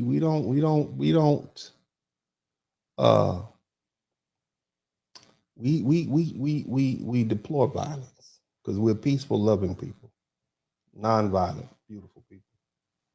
However, even though a lot of us, 92% of the ladies and 81% or 79% of Black men did not vote for Donald Trump, we still can recognize which side of the bread our butter is on. I'm just saying, don't get angry with me, but there's some Black people, the reason they're not protesting is because they are actually realizing that they reaped a benefit from what Trump is doing. Now, you don't have to like what I'm saying, okay? But the truth is the truth. Let's start with this fella. Stupid my community is. President Trump just granted HBCUs $500 million. Okay, historical Black colleges. Donald Trump just granted $500 million. He cut money to Stanford, Princeton, Harvard, to historically predominantly white schools. He reached out to predominantly black schools because he said they are promoting illegal immigrants and all that stuff. So he punished them, gave the black schools money, and black folk out here complaining. Now I want you to understand what this brother is saying, and I know it's distracting because he got some missing, teeth right there. Okay, all right, little incisors are missing. But what the brother is saying is that Trump punished these Ivy League schools that were promoting programs for foreigners like Hispanics. They had $500 million. So that's $500 million that was going to go to these Ivy League universities that he redirected and sent to historically black universities. $500 million, not 5 million. Okay, not 15 million, not 50 million, not 100 million. $500 million that was taken from Stanford and these other Ivy League schools, and he gave it to historically black universities. Programs that were money that was meant to help foreign national students using taxpayers' dollars. He took that and gave it to black people. So again, there's a reason some black people are saying, I didn't vote for this man. But some of these programs, some of these things that he's doing is actually helpful for black people. That's what they're saying. Understand how you can support what ICE is doing in America. Actually, as a black man who was born in Georgia, went to the University of Alabama, I've been an American citizen for all 23 years of my life, I actually voted for what ICE is doing in America. If President Trump wants to deport 1 million of them, fine by me. If he wants to deport 10 million of them, fine by me. Because I know damn well, if my black ass broke the law, I wouldn't get a sanctuary city. I get a cellmate named George Santos and a court date. Why should America be a nation of laws for the Adams and Jadariuses of the world, but not Virginia Pessoa Gonzalez or Kilmar Abrego Garcia, an alleged member of MS-13? We have enough Crips and Bloods in America. We don't need El Salvadorian gangbangers too. And it's not just me saying this. It's folks in the inner cities of Chicago also saying it as well. You will not allow Trump to come in here and get these illegals. Yeah, you can smile. We're in $1 billion deficit. Now, let me tell you something. You might not say, oh, that's just some Republicans talking. Listen to what this little boy, grandma from O Block says. Somebody type O Block. This little boy's grandma's from O Block. Hear what grandma had to say. Are smarter than economists, and I'm about to use my grandmother to prove it. This is going to be social media excellence. I want some type of award after this video. This is my grandmother. Her name is Annie Pearl. They call her Hattie because she wears a lot of hats. She lives in Inglewood. That's a real black American name. Hattie, Mabel, Velma, Geneva, come on, Esther, come on, name the rest. Elmira, everybody put your great grandma name in there. Everybody put your great grandma's name in there. Esther, yeah, that's a real black American. She lives on O Block. She's one of them people that probably went up there during the second migration. Inglewood neighborhood in Chicago, historically known as one of the most dangerous neighborhoods in the city. You know how they rap about O Block? Where she lives is about 0.5 miles away from there. When I talked to her this morning about what Donald Trump is doing, militarizing the police in these cities, having the FBI and the DA and all these other federal level officers running around in these cities, she said to me, but Joshua, if there are more police with more guns, won't the crime stop? Think about her living her entire life in Inglewood. When she walks out of her front door, she does not fear some white cop with a gun. She fears these little dudes running around in her neighborhood, shooting at stuff, selling drugs, trying to rob her house. I've been in her house when they tried to break in. If you do not understand why she thinks this way, why she would think more cops would equal more safety, then you cannot talk to her about a solution in a way that will land with her because you don't understand her life. All right, so you see what I'm saying? So Grandma Hattie over there in O Block, she's probably one of the 92% of black women that did not vote for Donald Trump. But Grandma's saying what? Shit, you could do a little N-word. Get them up out here. Give me my teeth. That's what's happening. So let's see what else. So I'm trying to tell you, it's a reason. Good news today. All kinds of good news. But let's start out with the obvious of good news. Okay. And this is a beautiful sister right here. She is just gorgeous, so well spoken, so sweet. Good morning, by the way. Well, my president made sure to utilize the tariffs that he's been collecting. You know, the same tariffs that everybody was bitching and complaining about. Actually was able, during this horrible liberal shutdown, we're going to call it a liberal shutdown because this is on you guys. It's on y'all. Was able to make sure that the WIC program. This little sister right here is from, I believe she's from Chicago. I'm not sure. Y'all know her name. Give her a shout out. Tell her Uncle D said I'm a big fan. Y'all give her a shout out. Women, infants, and children are able to be taken care of, and they still get to get their benefits. It's also going to make sure that our troops are going to get their pay, which was a concern for me because I feel like that we still have men and women who are out here protecting our country, protecting our people, including ICE agents who are putting their lives and their families' lives on the line to make sure that they get rid of these immigrants. They should definitely get their just due. They should definitely get paid. So he made sure. I'm sorry. Did she call them immigrants? Did she refer to the immigrants as immigrants? I'm sorry. Did she? That's some new words for the lexicon. Did she just say immigrants? Let's write that down. Demigrants. Somebody call the Oxford Dictionary and let's get the word demigrants inserted into the lexicon. If we can do twerking, we can do demigrants. Okay? Look at you. So smart and pretty. Look at you, girl. Just beautiful. To push that through. However, this is some more good news. Go outside and look at your skies. Just go outside and take a look. Somebody said democrats and democrats and tethercrats. Y'all are ruthless. Tethercrats. And tell me if you see something different, because I see something different. I feel something different as well. I'm gonna show you what my sky looks like. You notice how blue it is? You notice you don't see any streaks, any long streaks of clouds. You notice that? Yes. Just look how absolutely blue and beautiful that the skies have been since the government has shut down. Oh, no chemtrails. No chemtrails. Interesting. Yeah. Beautiful day in the neighborhood. Make sure y'all out there getting y'all some of this good, beautiful fall air. Have you some cider. You know? Put your feet in the grass. I am. Get grounded. I'm going to do that. And say thank you, Trump. You did it again. Yes.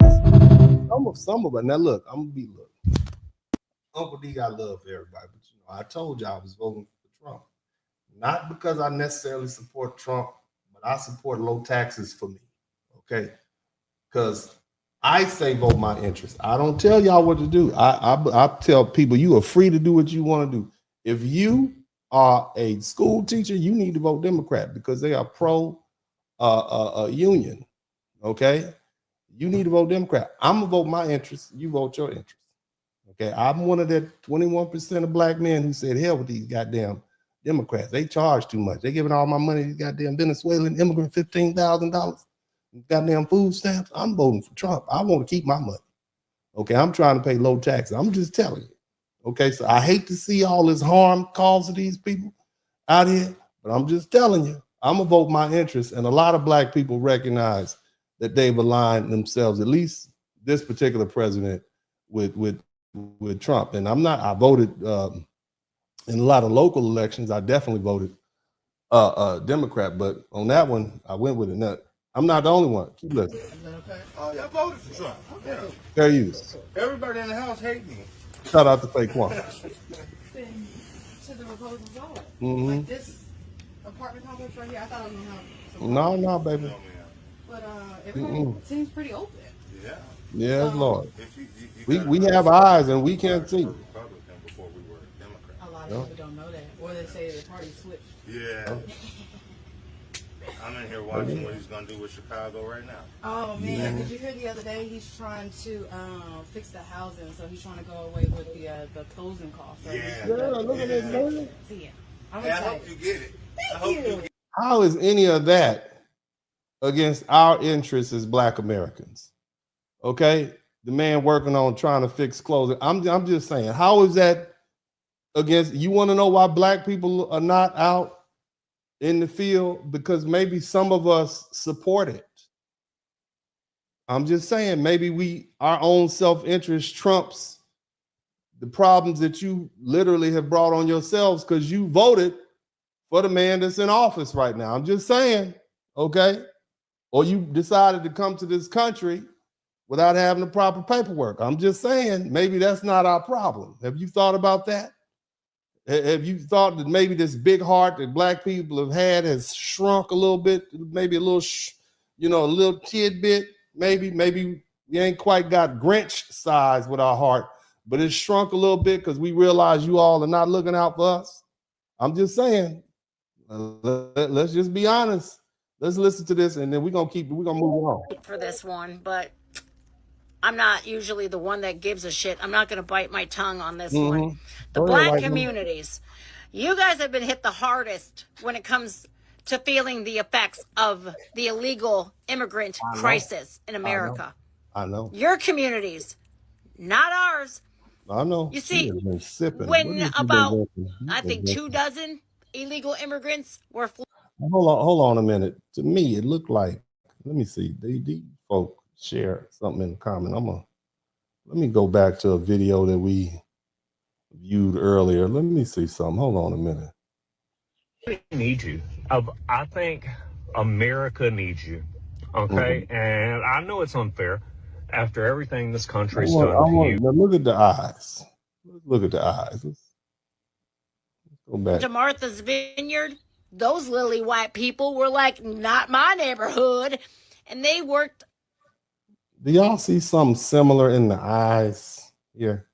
Let's look at these eyes. Exceptionally hard to get those couple dozen illegal. A little glossy, right? A little bit on the glossy asked side. You to save it, but I think you're the only people who can. All this stuff going on with. Y'all done got tipsy and got on the internet and went viral. Is that what you did? Wade, you done got tipsy and got on the internet and you went viral. That's what you did. Out of their neighborhoods. And so the black communities have been affected the hardest. They've been hit the hardest. And you have sanctuary cities. You look like you've been affected hard by some Smirnoff or some Jim Beam. Okay? A little vodka, right? That's what it looked like. Because I'm looking around. I don't think you would pass a field sobriety test right now, Samantha. Okay? I don't think so. Somebody type tipsy in the chat room. Like Chicago, pandering to illegal immigrants and putting the needs of illegal immigrants over you. In Baltimore, Maryland, Democrat Mayor Wu. Democrat Mayor Wu of Baltimore, Maryland, absolutely closed black recreation centers. Cities like New York City, another sanctuary ran by a Democrat, closed and took funding away from schools for the inner city kids, for black kids. Yes. Black kids. We heard you the first time. Away, Get it out. Get it money out. for your sanitation. Get it on out. For policing in the schools. To give illegal immigrants free housing, free food, and free health care. Yeah. The black community, you guys should be standing up the most when it comes to illegal immigrants. Okay. These are not our family members. These are not our fellow Americans. If they were to self-deport and come back legally, they would be welcomed with open arms. The way I see it here is I shouldn't have to pay $622.62 a month for just me. That's not even including my 2 sons. That's what I pay every month. We know you got a stash at the house. For free health, for my health care. It's not free. $622.62. You see, if they come back legally, of course. What? Somebody let me know what she's been drinking. What is this? This is not Patron. What is it that she's been drinking? They'd have to pay, like all of us do.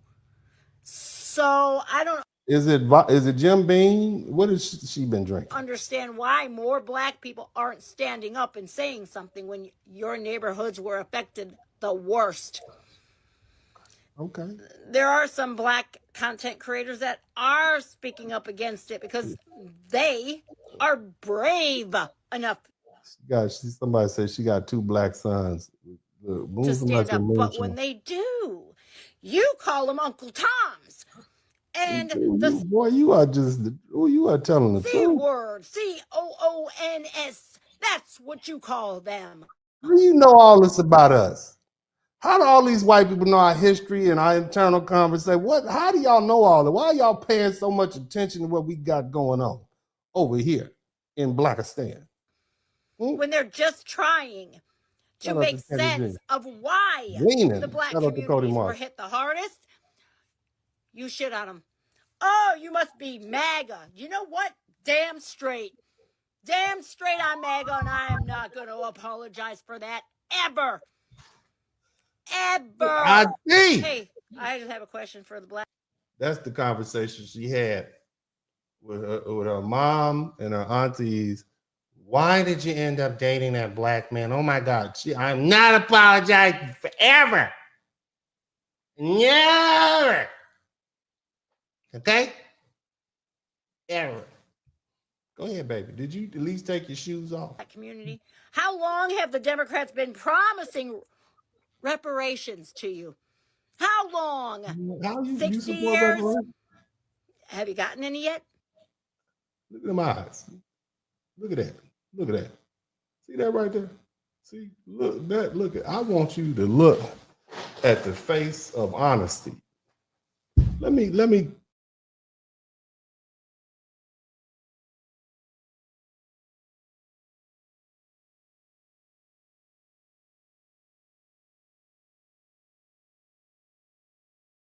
Okay, whatever she been drinking. Okay, we need to give everybody a pint of that and have a conversation because she telling the truth. All right, shout out to her. Now let's go ahead and get down to the nitty gritty. Okay, somebody said Night Train. I'm thinking a little Mad Dog 2020, a little the green kind, little Mad Dog 2020. Now let me go ahead and do what I do. Now again, if you learn something, I should earn something. I don't have to say that. But I want to talk about these tactics being used to convince black people what we are supposed to do right now. Okay? You got folk out here telling us that, they're trying to say that we should be afraid of the chaos, that we should, telling us that if we don't get involved, America's going to collapse, right? That there'll be a race war. But let's be honest, we've already lived through America's race war. Hell, we are America's race war. It just wasn't televised in the way they thought. Okay, they don't really tell it in the history books. But the war started when the first African was chained and forced into a ship. And it continued through, through Lash and the auction block and Reconstruction and Jim Crow and redlining and the drug wars and mass incarceration. None of that ever stopped. So when they warning us about this coming war, we've been living one. It's just been one-sided. Matter of fact, now what you see happening is, they want us to pick sides in these internal conflicts, and they want black people to pick a side to fight that was never ours. Conservative, liberal, Democrat, Republican, Protestant, Catholic, these religious wars versus these secular wars, even these white ethnic groups versus other white ethnic groups. They just want us to, we're not involved in that, in those power struggles. That's not our moral duty to do that. You see? And then the other thing they keep saying is after they finish with them, they're going to come for us. Okay, that's the last card that they try, right? They try to, when shame doesn't work, they'll say, if you don't act now for brown people or Asian people, tomorrow they'll come for you.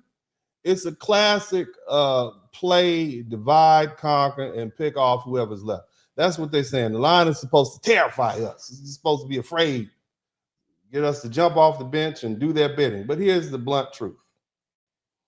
What are we supposed to do? Okay.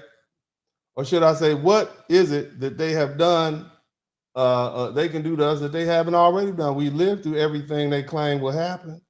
We've survived oppression, legal theft of our land, social abandonment, the media basically just vilifying us at every turn. We know the script because we wrote much of it with our blood and labor. So what does that mean for our response? I mean, what do you want us to say, right? Look, what they need to understand is we having a moment of clarity, we're preparing, and we already have an unbreakable resolve. The other thing is, family, they keep saying we owe them one. And now I want to kind of get into the broadcast, really what I like to do, because I like to wrap things in some historical context. And what do I mean when I say they? Well, what I'm saying is I think one of the most insidious things that has been coming out of many of these Latinos is they're basically saying that they're entitled to our help. We owe them a debt, okay? Because they helped free us during slavery, because Mexico allowed blacks to come to Mexico. Have y'all heard that? Okay, because it was free or a free sanctuary. Basically, they're Latinos are saying we owe them, right? This is the claim that we're getting from them. Now, you hear that a lot. You owe us. Mexico freed black people. We gave you sanctuary during slavery. It's a neat line, but it's misleading, and here's why, okay? Number one, we're not going to forget what really happened. Let's start with that. We know our history, and we need to set the record straight. The so-called Underground Railroad to Mexico, right? First of all, understand that Mexico was not some spotless bastion of safety and multiracialism. All right, Mexico had one of the largest enslaved populations in the Americas. It existed right there. Slavery in Mexico, think about it. Slavery in the United States ended in 1865. Slavery in Mexico ended 36 years earlier, barely, okay, in 1829. And the U.S. formally abolished it. All right, about 30 years apart. That's a very narrow window. So what we basically said before 1829, black folk were not able to run. So from 1619 to 1829, you took your black behind down to Mexico, you're going to be a slave again. You're just going to be speaking Spanish. Instead of picking cotton, you'd be out there picking corn and down in the mine somewhere. So so we're talking about a 30-year time period, okay? Now let's put that in place. So that's the narrow time period, all right? Now, again, they're saying Mexico, okay, in that 30-year time period, Mexico was a sanctuary for 30 years. That's what they're saying. All right? Let's talk about it. Are y'all learning something? Before I get too carried away, y'all make sure y'all hit the subscribe button. I want each and every person in this chat room, if you are not subscribed to this channel, if you don't see benefit in subscribing to this channel, that's unfortunate.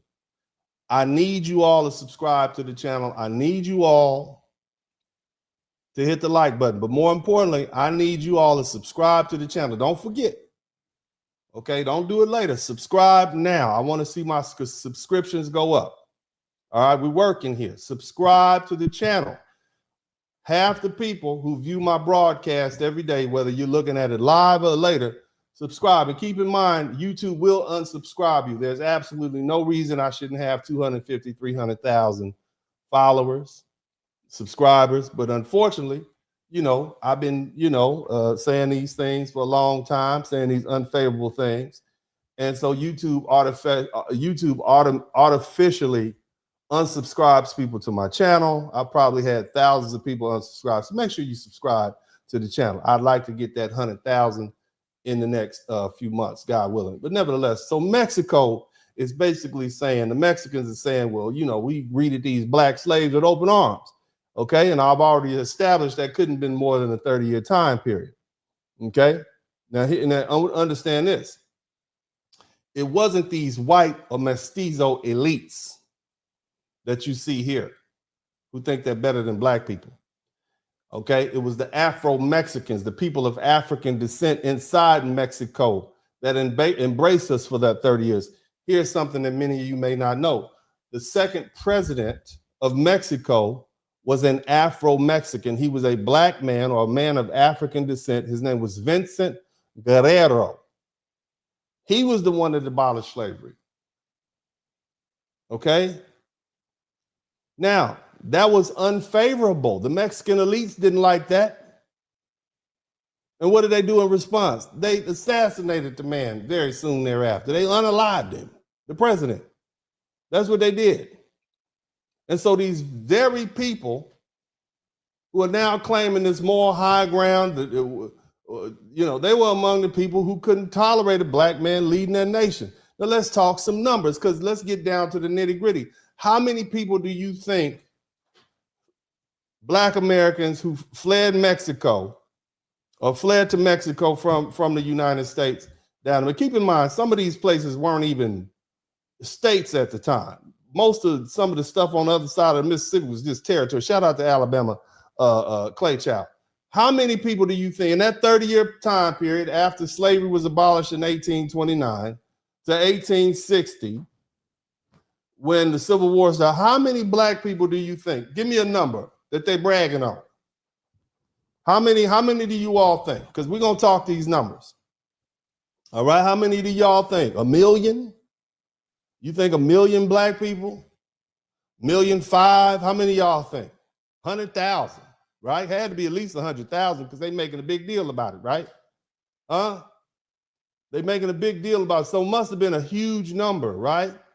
Historians estimate that it was between 5,000 and 10,000 black people, enslaved Africans or their descendants that crossed into Mexico in that roughly 30-year time period. That's a mega church. You could fill up one mega church, and that ain't even the 12 o'clock service for the drunk people that come in after they sober up from the club. That's the early morning service.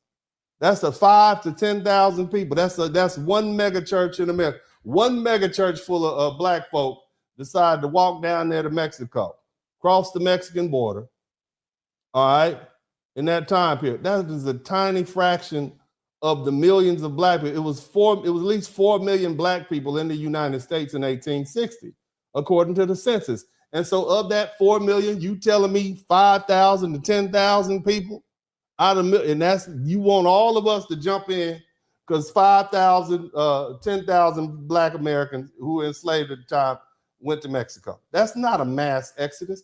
That is a trickle. You understand me? And many who went south weren't simply rescued. What you got to understand is they were invited. They made deals with the Mexican government. You see, look at the black Seminoles, who are currently called the Muskogos. They were formerly enslaved people who fought for their own freedom for 100 years. Shout out to Faye Kwan. They fought for 100 years in Florida, in the swamps of Florida. The U.S. Army tried to invade them 1, 2, 3 times, never could win, and they finally got them up out of there. They said, okay, we'll go to Oklahoma. All right? These are people, and then they went over to Oklahoma, and then they negotiated with the Mexican government and said, look, we don't want to be here, all right? And so Mexico said, look, we'll give y'all land if y'all come down here, but what you got to do is you got to put your life on the line again. You all have proved yourself to be excellent fighters. We want you to come down here and defend the northern border against these hostile Indian tribes. You know what I'm saying? Who better to fight than black Indian? Y'all know them better than we do. So they had a mutual defense agreement. This wasn't charity. This wasn't a freebie. You understand? The other thing is the abolition of slavery in Mexico came from the courage of Afro-descendant reformers, not these white mestizos, not these white Spanish, these Mexican elites. Those elites were often slaveholders themselves. So the notion that all Latinos collectively, Puerto Ricans, Guatemalans, Venezuelans, all of these people help free black people is historically false on its face. Let us be clear. We respect the truth. Mexico abolished abolition of slavery. It matters. Okay, and those who fought for it deserve recognition. but twisting that moment into a narrative that Black Americans owe a debt to all these Mexicans who are getting deported, it's manipulative and it's historically dishonest. The reality is Black people and Afro descendants have fought for freedom everywhere we've set foot, in North America, the Caribbean, Latin America, not because others gave it to us, but because we took it. Now, the question we should be asking ourselves is this, and let's be blunt and clear. When folks try to tell you that the Mexicans stood shoulder to shoulder with Black Americans, because this is another thing, and brothers keep saying, sisters keep, where were y'all at, right? And before I go on, even in Mexico right now, they just began to acknowledge these Afro-Mexicans in that country right now. Just keep in mind, they just acknowledged them as Mexicans. Okay, so you know, it wasn't a sanctuary of love and joy and multiracialism down there for Black folk too. They've been dealing with a lot of prejudice. But let's slide back to the civil rights movement. Okay, let's ease on back down to that. All right. Okay. Now, again, in the United States, you had a lot of Mexican American organizations historically. They did not pursue a brown identity. They pursued assimilation because they had different proprieties. We as Black people, we wanted to be Black. We just wanted to be accepted as Americans and for what we were, Black people, descended from Africans, slaves, colored folk, whatever you want to call it. Mexicans, on the other hand, look at the record. In the 1930 census, the federal government briefly classified Mexicans as a race. And the influential Mexican American groups, including an organization called LULAC, L-U-L-A-C, look it up. These people lobbied to return to being white.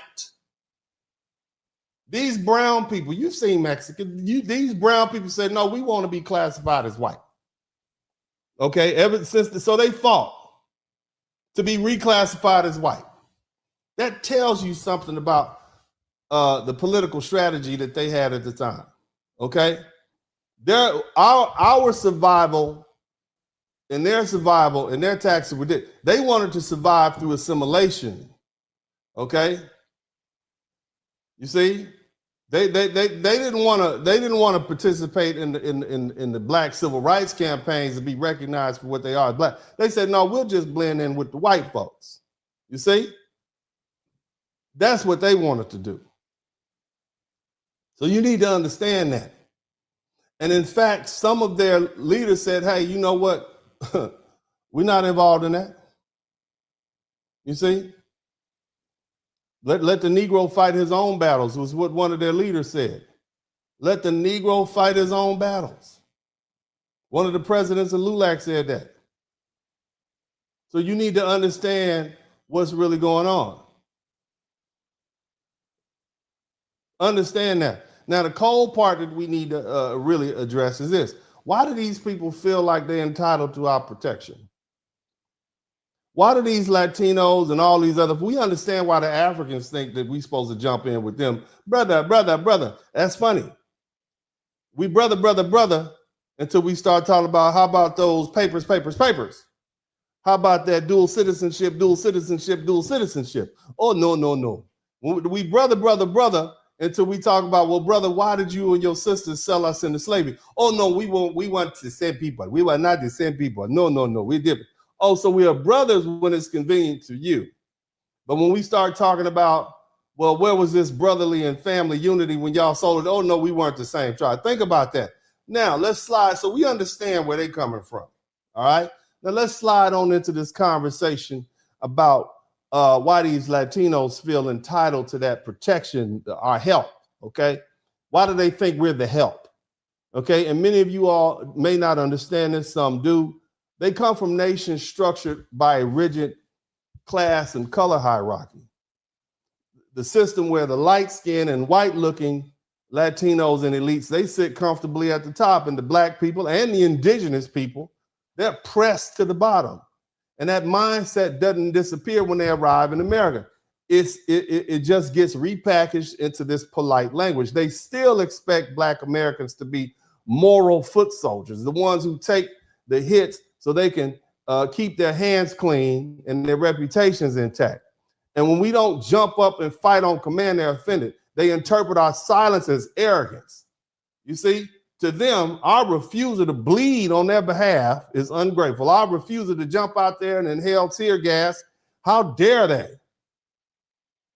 And see, that deep programming runs. They see our restraint not as sovereignty, but as betrayal. See, understand this. These beliefs aren't new. They're imported through everywhere through Latin America, the Caribbean, Asia, the Middle East. You'll find the same formula: white or light at the top, brown in the middle, and black on the bottom. And in those societies, blackness is something to escape, not embrace.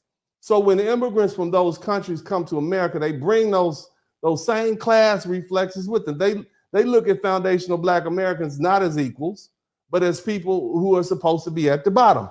And that's why, they feel comfortable trying to demand that we come to the front of the line, not the Samoans. They don't want the Samoans. They don't want the Lebanese. They're not asking the Syrians. They're not asking, come on, the Armenians haven't got a phone call, have they? Not at all. Who's been getting the phone calls? Why aren't they calling the Lithuanians out? Where are the Bosnians and the Serbians? Why are they not coming out? Where are the Pakistanis? Why haven't they called them out? Because they're not Black. You see? See, these people are conditioned to see us as beneath them. You see? And they can't believe that we have the discipline to stand still and say, no, this ain't our fight. And that's why they're so offended. You see? So family, understand this. You're not selfish for protecting yourself. You're not heartless for setting boundaries. You're not betraying humanity by refusing to be someone else's shield, because history proves when the fight for everybody, okay, when we fight for everybody, nobody turned around and fight for us. And so the new era is about selective solidarity, alignment based on mutual respect and reciprocity, not about guilt and manipulation. We're not signing up to take beatings meant for somebody else. You're going to have to take that whooping on your own. You understand? We building power and we coming together. You see? They need to keep those imported racial hierarchies and that cologne, keep that to yourself. Okay, keep in mind, Black skin equals servant class to these people. That's not an opinion. That's centuries old colonial engineering. Whether we talking about Latin America, Asia, Caribbean, wherever, it is what it is. It's a caste system. To them, Blackness is synonymous with service, and that we supposed to clean and defend and build and die if they need be. And so here's the cold part about it. Now imagine the confusion when they come to this land in America and see foundational Black Americans. Yes, we are descendants of enslaved Africans, but we walk around with confidence. We're running businesses, we lead in culture, we run universities, we run we run the cities. Hell, we shape the global conversation and we refuse to bow, especially to these people. To them, that's like rebellion. That's disorder. They come from societies where Black people are taught to know their damn place. So when we don't, they take it personally. To them, our refusal serves, it feels like disobedience. Shout out to Faquan. Our self-respect feels like arrogance, and our independence, the fact that we are not begging for validation, feels like an insult to their class conditioning. And let me tell you something, what they really hate is when they have a Black woman. Not only is she Black, but she's also a woman, because see, now you're dealing with patriarchy, that Latin American patriarchy, and you're dealing with colorism. And the idea that they have to bow down to a Black woman, it makes them very angry, because these are not egalitarian men.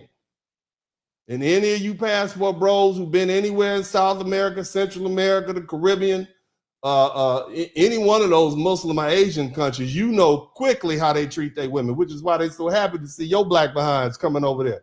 Because you like a breath of fresh air, which are easy to get along with self compared to some of them hard-nosed Marios and them Mustafas. Mustafa got hands and a mean backhand. I'm just saying.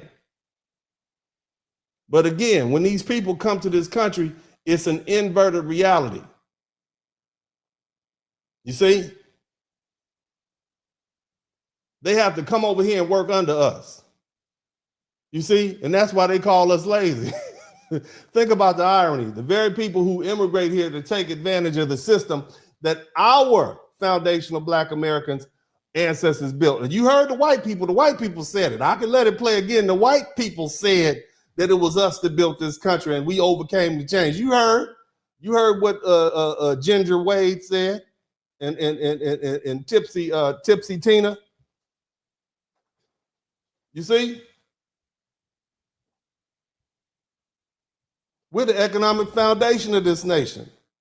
They forget the highways and the railroads and the industries, the very idea of civil rights they benefit from was built by Black people.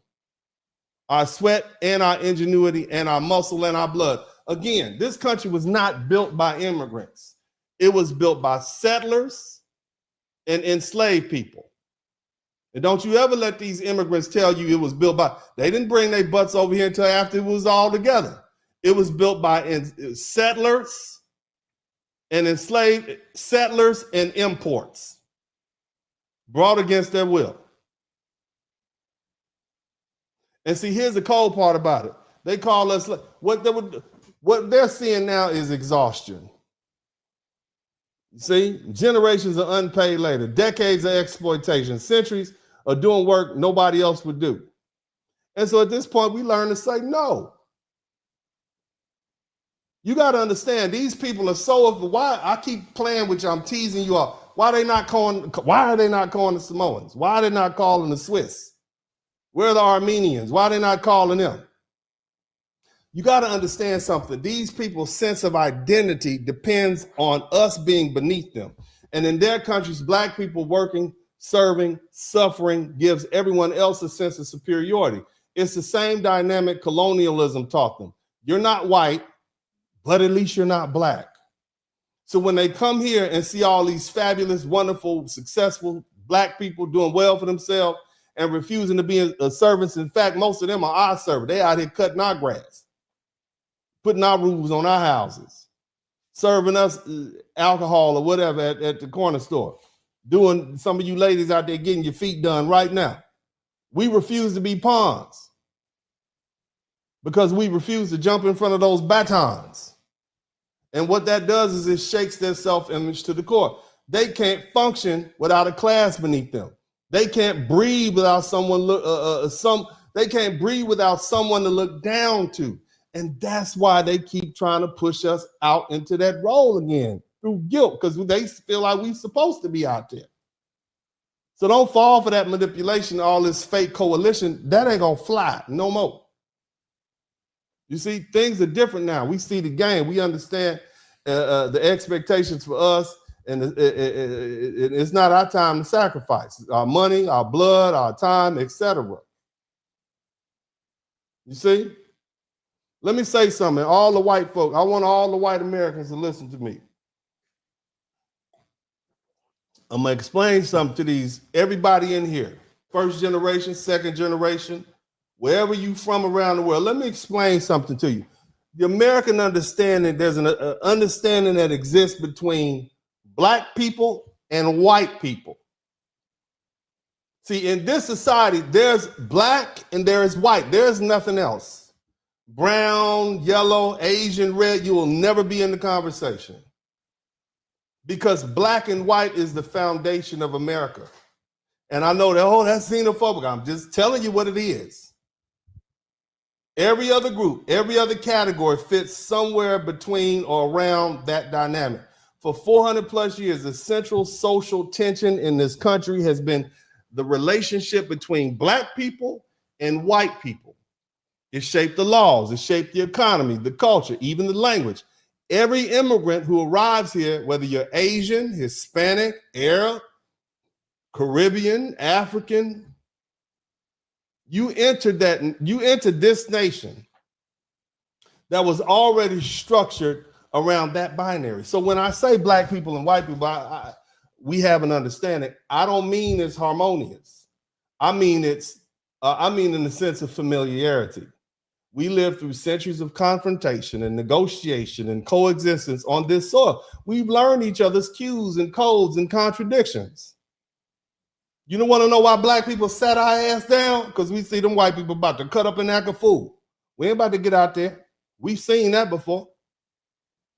See, from the first slave ship to Jim Crow to civil rights battles, the dialogue between black and white America has always defined the country. It's a painful relationship, but it's an American one.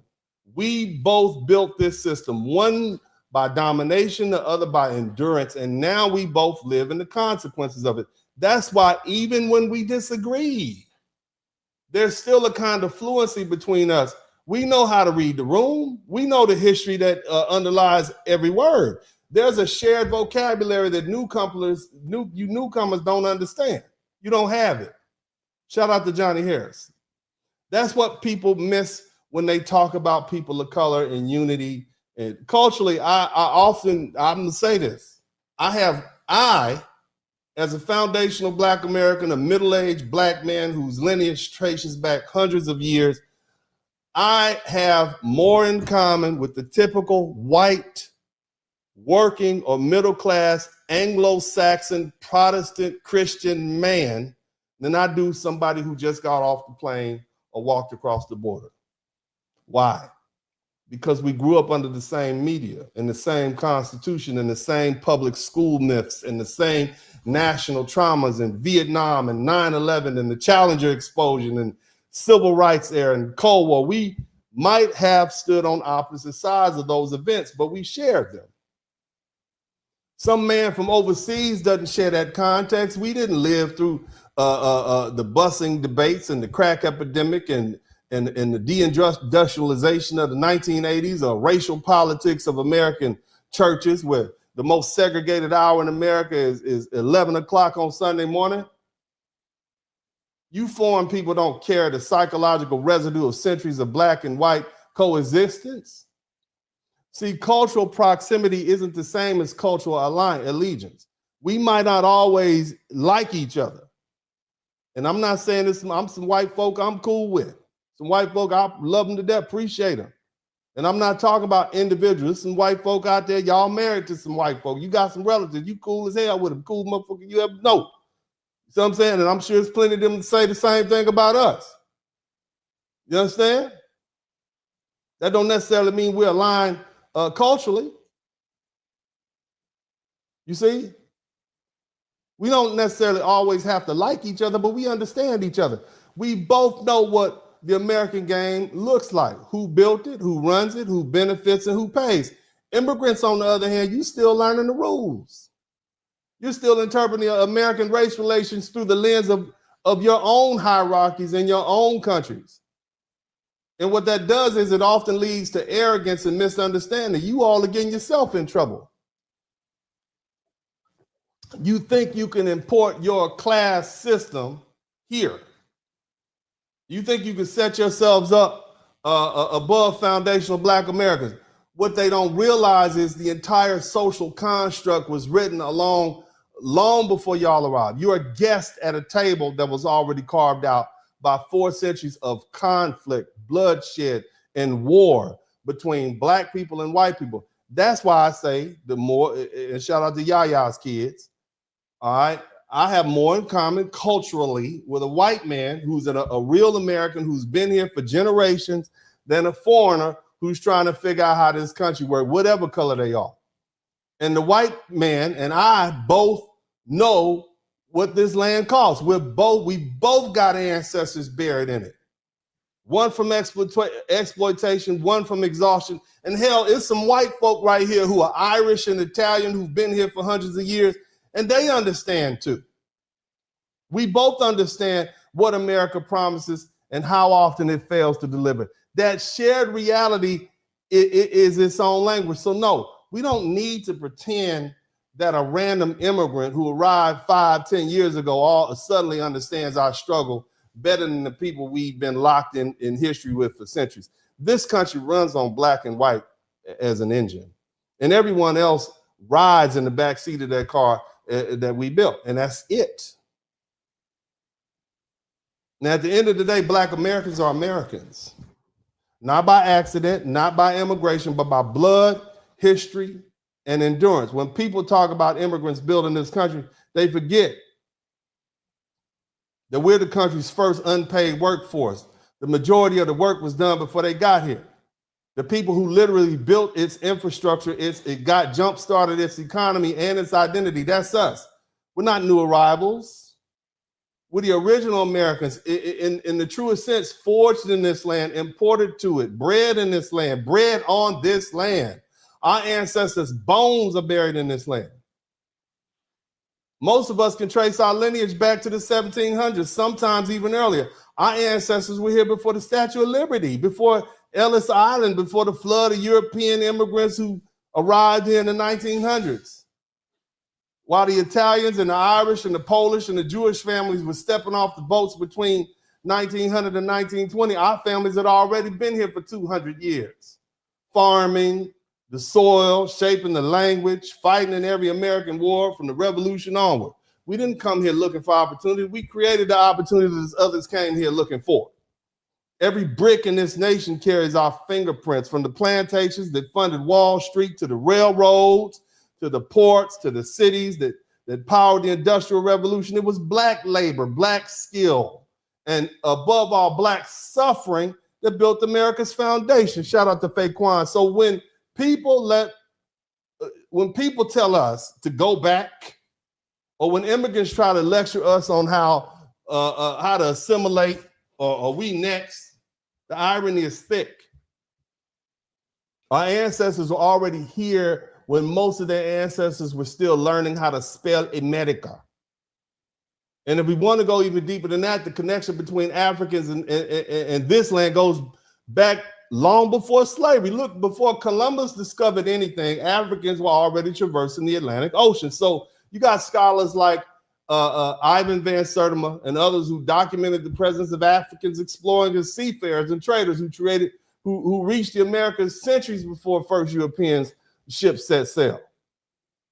You can see it in the Olmec heads in Mexico, carved with very distinct African features, standing as a stone witness to the history that predates European arrival. So the truth is, we've been part of this hemisphere story since the beginning, not as visitors, but as participants. And that's why when people talk about minorities and immigrants and coalitions, and they need to put some respect in that timeline, man. We're not a branch with a root. Every group that comes here benefits from the rights we fought and bled for, the civil rights they invoke, the voting protections they rely on, the equal opportunity laws they enjoy. All of it was built on the bones and the bravery of foundational Black Americans. So when we assert ourselves in this country, it's not arrogance, it's heritage. When we demand respect, it's not entitlement, it's recognition, because this land carries our story in its soil. We're not the footnote of America. We're the first chapter. We paid the cost. Our ancestors didn't migrate here. They were forged here. We paid the system, blood, sweat, taxes, loyalty. We did that. The contrast with the people who come in here as immigrants, legally or illegally. You don't see America as home. You see America as a business. Tell the truth. For them, America is a marketplace. It's not a mission. They're playing. Look. They're playing it simple. Come here, extract as much wealth, send the money back home, and eventually leave. When they're done taking all they can. Whether it's welfare checks, $100,000 a year salaries. And when they see use, and when I say use America, I don't mean just using the land or the economy. I mean using the American taxpayer. That's you. Okay, that's us. That's our grandparents and our great-grandparents who worked and paid into the system for generations. We're the ones who funded the infrastructure they drive on, and the public schools their kids attend, and the military that keeps our borders secure, and the social safety nets that keep families afloat. They didn't build that, we did. So what they call an opportunity, we recognize exploitation. I just came here to work and have a better life. You came here for that opportunity, but it's exploitation to us. Because see, you're taking from the system without having already invested in it. Your ancestors and grandparents weren't here. And again, we are not immigrants, we are imports. We are not immigrants, we are foundational to this country. We are not the same. We've defended it, we've sacrificed it, and you have done none of that. You're just a consumer. And they come over here with that mindset, they take advantage of the system our ancestors fought for, then they turn around and criticize the same country they're living off of. They got the nerve to wave their home country flags while cashing American checks. Meanwhile, foundational Black Americans, the one who've been here since before there was an America, are the ones who expect to keep the lights on and hold the line and stay loyal through it all. Look, Black folk, America is ours to protect.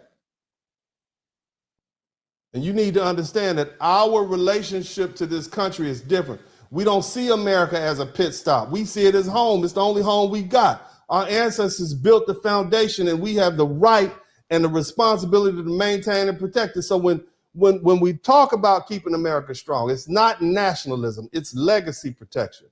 Because our lineage, our sacrifice, and our identity are woven into the DNA of this nation. We are not going anywhere. We're not passing through. We are America. We're its conscience, its labor, and its soul. You need to understand that. Now,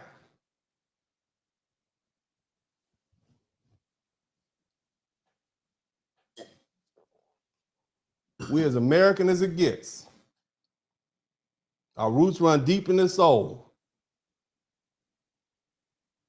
And from the plantations to the battlefields, from the cotton fields to the concrete, this land carries the bones and labor and spirit of our ancestors. So understand something when I tell you, and I mean this from the bottom of my heart, if anybody ever tries to take us off our land, we're going to do what Americans do best, and that's fight.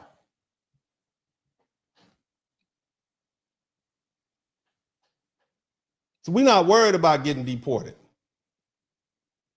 because we as Black Americans, as foundational Black Americans, have a long history of people who fought every kind of war, physical, economic, psychological, and spiritual. We've survived it all, and we're still standing. And because we've done that, we've earned the right to stand our ground. So no, Black Americans are not coming to save the rest of you all.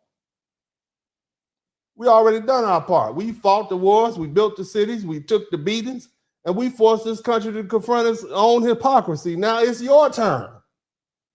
You want to be here? You want to call yourself an American? Then you need to do what we did. You need to fight for it. Earn your place.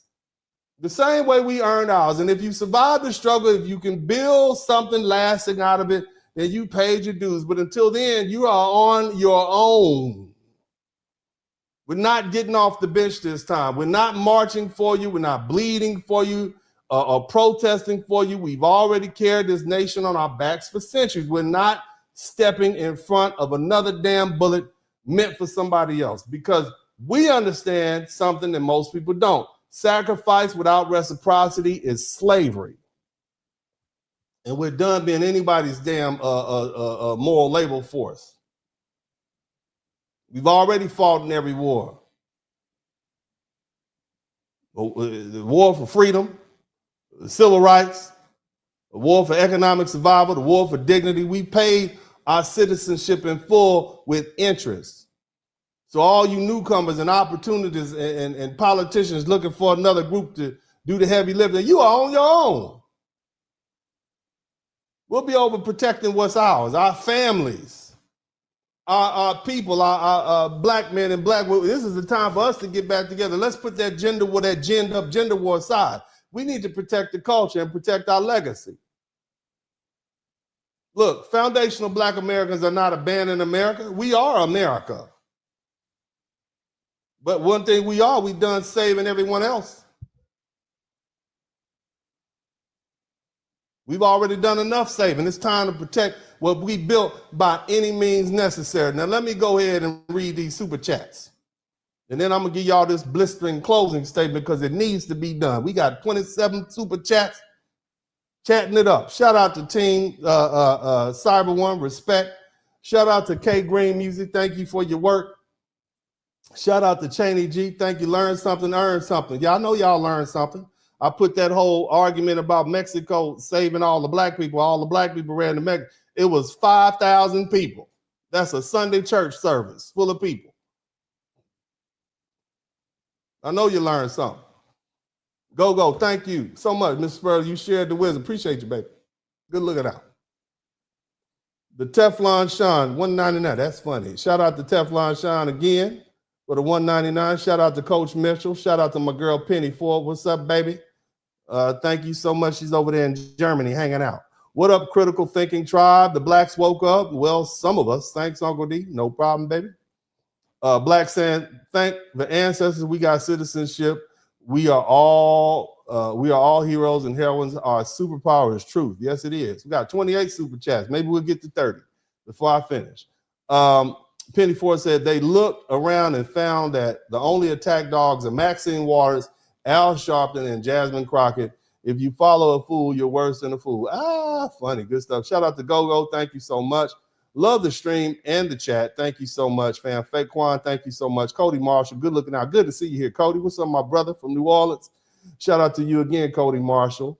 Who else? Cody Marshall, hot. Okay, we're not our ancestors anymore. We fight back. Amen to that, brother. Who else? Faquan, Black Sand. Got 29 super chats. Let's see if we can get to 30. Our ancestry started here in the United States. We owe our allegiance to this flag. We fight on the side of this flag. Thank you so much. Donna means you can call me Lala. What's up, Lala? Hi, everybody. Hey, what's up, baby? Faquan, thank you for the super sticker. Channy G, thank you for the $5 super sticker. Cody Marshall, put the cut water down, baby. Thank you so much. Alabama Clay, welcome to the membership. Faquan, welcome. Faquan again for the $5 super sticker. Thank you so much, Faquan, with the three-peat. Shout out to Johnny Harris. Uncle D, the Africans are right when they say we aren't the same because they are Hamites, Africana. They don't sell their own people. They sold the other, which were and you are Shemites and Hebrews. I wish they just pick a side. Shout out to Yaya's kids. Thank you so much. Read the room. It's essential. Shout out to Faquan. Thank you for the $5 super sticker. Carletta Ivy. Thank you so much for the $10. Alabama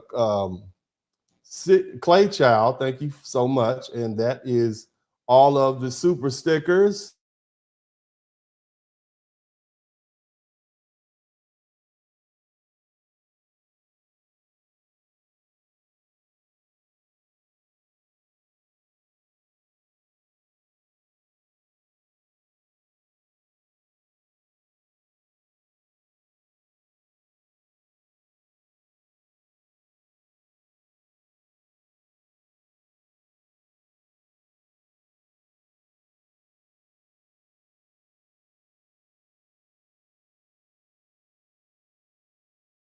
Broadcast on the repeat.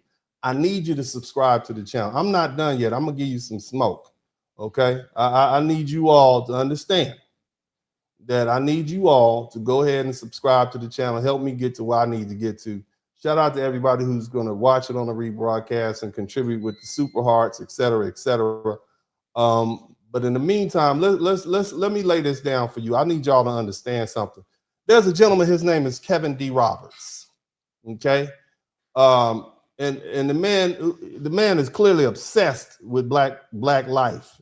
And it runs deeper than curiosity. I need you to understand. Let me show you. Let me put it in context for you. Okay. These people cannot leave us alone. I'm gonna show you. Let me show you something. Let me put it in context. But I want you to understand something. These folk will not leave us alone, will they? Look at this. Look at this white woman right here. Shout out to GCL. That's Southern Lady Training. Okay. So it's like, not easily offended. But are you? Listen. Oh yeah, I had to record for my safety. I was a little afraid when you came to the. This white woman just randomly ran up to these two black dudes in the car. Okay, understand what's going on? I didn't even know you was on. Yeah, like when you came to the car, You scared us. I almost pulled off. I don't know what was I going. love this. Will you guys send this Now, to me? did Because you I look want to like show you scared for her life? I want you to understand. This is what white. They will not go on the airplane and be sitting in first class and see if white people don't ask you all your business. Be the new black person coming. They be bringing pies over to see you in the new neighborhood and whatnot. Hey, how are you? My name's Tom, and this is my wife Jill. Just want to welcome you to the neighborhood. You understand? I want to show my kids. I want to be like, Oh, so shit. these two grown-ass black men Oh, shit. were scared of me. So that I can tell my 7 and 9-year-olds Uh-huh. daughter. I'm gonna tell my 7 and 9-year-old these two grown black men were afraid of me. Why you all? I thought y'all supposed to be afraid. I thought y'all had somebody type black fatigue in the chat room. I thought this was black fatigue time. I thought you all were afraid of us. She don't look like she's afraid. It looked like she is trying to go on hiatus. It looks like to me. I'm just saying. It looked to me. What I'm looking at. Okay, this looks like the beginning of a grown-up film. That's what it looks to me. That's what this looked like to me. Okay, she don't look like she has no black fatigue at all. Look like to me she is cool with what's happening right now. In my humble blonde opinion. hair, blue eyes. Yeah, so watch the fuck out, because your mom don't. She don't fucking play. I was afraid. I didn't know what was going on. Looks like fixation. Wouldn't you like to know? Oh shit! I apologize. Okay, I love this. Are you okay? Yeah.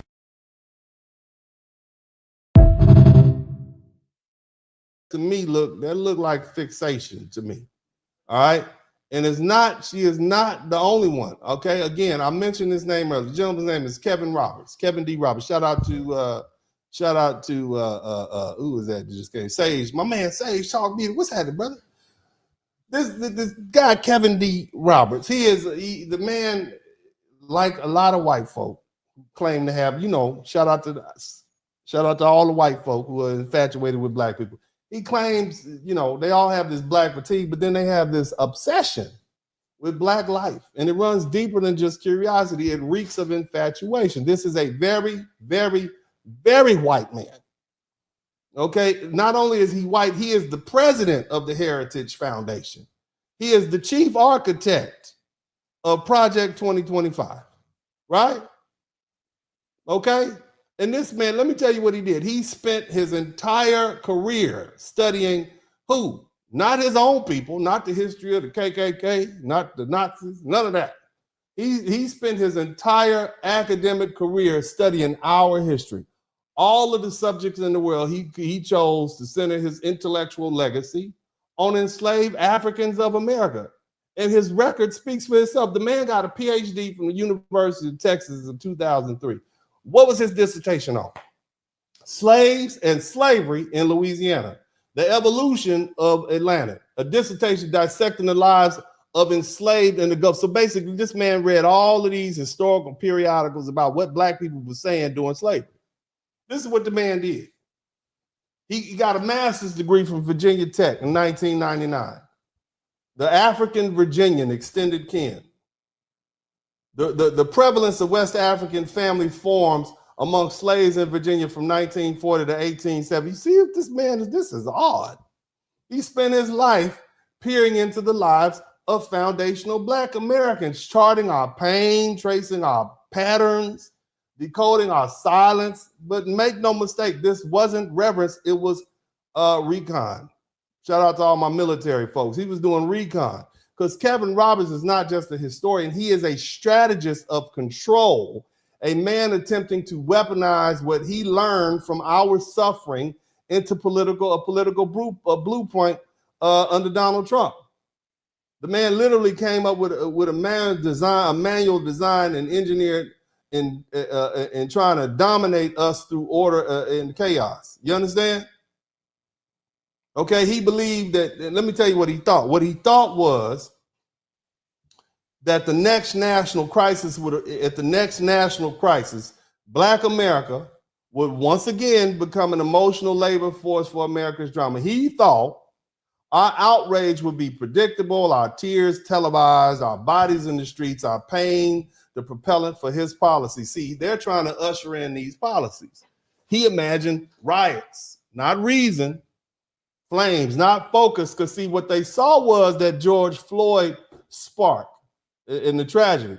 In that moment, he and others could, they could twist it into justification for military might and police crackdowns and police submissions of Black people.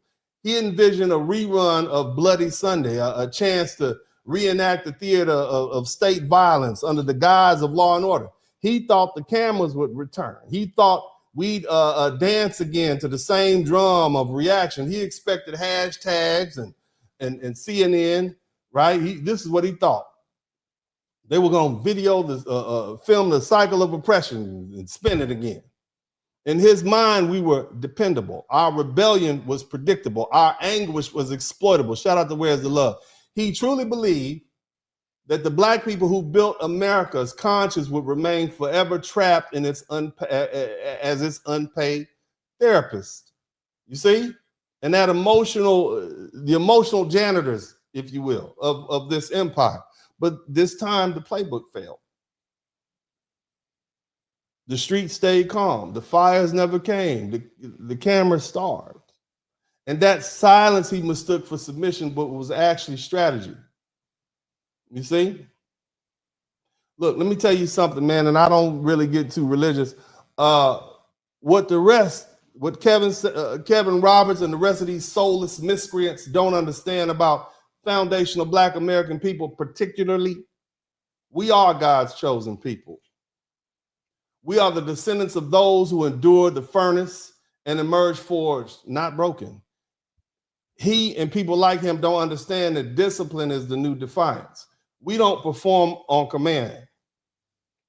We don't bleed for their ratings or rage for their profit. We have mastered the ancient art of strategic stillness.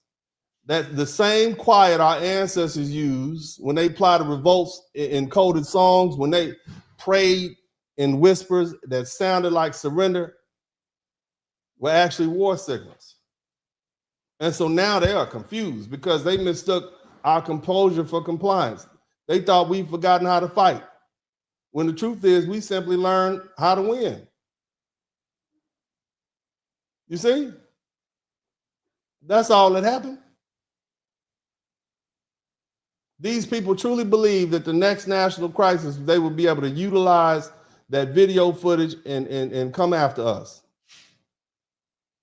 And see, now that they realize we're resting, that we're not coming to march or riot or play the little chaos games, they've started coming after us. These people are desperate. They want our attention, our outrage, and our reaction so bad. And since we won't come to them, they're coming straight to our spaces, trying to drag us back into the theater of conflict. When have you these people have showed up, these same high IQ people with this Black fatigue are showing up at historically Black colleges. They're not there to learn. They're not there to debate. They're there to provoke. They don't want to talk to the professors. They want to bait our young Black 18, 19-year-old students. They want to catch a hot-headed young brother or sister on camera so they can then twist that into the next violent Black mob headline. And of course, they're bringing up the favorite props, their cameras, their microphones, their fake smiles, their little gotcha questions. They want to walk into Black campuses and act like they're having an honest debate.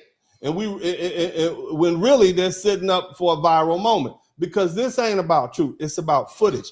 It's not about conversation. It's about content. They want to film a Black student, a young Black person, a baby, yelling so that they can edit it, crop it, feed it to their audience as proof. See? Proof that they're angry. Proof that we're violent. Proof that they can't exist in a dignified country. They want proof that they have the right to fear us. They want the world to see our children as monsters. So when the time comes to legislate against us, nobody flinches. And that's the saddest part. And the cold part is we got black sellouts. We got black sellouts helping them out, standing on the sidelines or clapping. It's freedom of speech. They have the right to be there. No, the hell they don't. Not when their speeches are set up. They don't have the right to invoke a riot. There ain't no freedom in that. Their freedom is just masked as provocation. These people aren't here there to talk. They're here to trigger people. They're there to bait people in and record it and circulate it. They want a viral clip. They don't want a conversation. They're dying for one of these young kings or queens to lose their composure so they can scream and see, look at how they act. But we peeped the game. We know the playbook. And this is the same setup they used in the 1960s. When they sent hecklers to Martin Luther King rallies, when they sicked dogs and cameras on peaceful marchers, hoping that we would fight back. But the only thing was that our people were well trained and they said, under no circumstances do you fight back. So all they did was film a bunch of one-sided brutality, trying to label it as law and order. And the whole world saw, look at these people, how savage they are, attacking these poor black people dressed up in their Sunday best. We played them then and we'll play them again. Shout out to Cantrell. See, the difference now is that we're not biting. Our young people wisely call the police and have those people removed from the campus. Our young people are more aware, more strategic, more grounded than ever. And they're meditating there instead of marching. They're building instead of breaking. They're thinking instead of reacting. And the old folks are doing line dances. Boots on the ground. Because, see, we finally understand when you let your enemies film your emotions, you hand them your power. So, no, we're not falling for it. We're not arguing on camera with these people. We're not giving them their moment. We're not playing extras in their propaganda. Keep in mind, these are the same people for a few months who said they had black fatigue, but you taking your behind over to some of the blackest colleges in the world to harass these black people. Keep that in mind. We know what we're dealing with. And for those of you all who don't believe what I'm saying, that they're here to promote some sort of response, let me help you remember something. And this is not new to us. It's not imagination. This is history. They've done it before. Every time we rise, every time we find our rhythm, every time we start to win, they change the rules and burn the field. Make no mistake. What you're seeing right now is a deliberate provocation. They're trying to drag us back into the play we stop auditioning for. We don't want to participate in this. And when we refuse to take the bait, it offends them because they expected us to play our old role, to jump up, to swing, to scream, to sing. They want to hear an old Negro spiritual right now. We at the movies chilling like, nah, I'm good. See, these people don't just feed off our energy, they monetize it. Our outrage is their marketing plan and our defense is their donation. And the proof is right there on their own data. Look at the FBI 2023 hate crime statistics. Anti-black hate crimes. We being only 13% of the population in this country makes up half of the racially hated crimes in the United States, a total of 56%. That's not coincident. That's not random. That's targeting. That's conditioning. That's a message. The Southern Poverty Law Center counted 1,200 active hate extremist groups in 2024, with a 40% spike in online activity targeting Black communities and HBCUs. They're trying to take the fight digital because the physical intimidation stopped working. But here's the thing: we're not that movie anymore. We're not falling for that trap. We're not performing pain for their profit. We're not marching into ambushes disguised as interviews. You can only have a real debate with both sides when they both come in good faith. And there's no good faith in two grown men with MAGA hats on showing up at a HBCU campus in the middle of the day with a baton and a camera and a burner account. Not happening. Every time black people built something powerful, something self-sufficient, something beautiful, they destroyed it. Whether we're talking about Tulsa 1921, Greenwood, Black Wall Street, Rosewood 1923, one lie from one white woman, the entire black town was wiped off the map. Elaine, Arkansas in 1919, the sharecroppers got together and say, hey, y'all need to pay us our money and pay us fair play. 200 black men and women and children were unalived in cold blood, 200. And guess what the newspaper called it? A race riot. It was a massacre. And that's not it. You got Colfax, Slocum, Texas, Colfax, Louisiana. You had hundreds of black towns that were erased between 1865 and 1945. That's not random, man. That's systematic annihilation. Why? Because black prosperity has always been seen as rebellion. Our success is treated as a threat. Our self-sufficiency is seen as defiance. Every time we educate our children and start businesses or circulate our dollars, we expose the lie at the foundation of white supremacy that we can't survive without their system. So they didn't just burn down our towns, they burned our image. Jim Crow, redlining, destroying our families. You had the federal government in the form of the Federal Housing Administration literally warn against ensuring loans in black neighborhoods. You understand what I'm saying? Let me be clear. This is not about hating white people or any people. We don't hate nobody. We are not those people. We are beautiful people. We are loving people. We are forgiving people. And the truth is, there's always been righteous, good white people who stood by us and actually were beaten. And many of them were unalive right alongside us. It was a situation that happened in Colfax, Louisiana. The white mob came and killed all the blacks and all the whites. They had a little bastion going on. They elected a new sheriff. They killed everybody. There's a lot of white people that came out swinging on our behalf in the name of justice. But see, the system is trained the mobs, funded the laws and wrote the lies. That's the enemy. That's who we're talking about. See, America has a short memory, but we don't. We carry these receipts. It's written in ash, it's written in blood, and it's written in our, and that's our brilliance. And let me tell you something else. Why we're not out protesting, we good over here. We are good over here. Come on to the front. Let me make something clear why we are a target also, why they want us to come out there, and why we won't simultaneously. The reason you don't see black folk out rioting and raging and falling in the traps of chaos simply, we are good. And when I say good, let me explain something.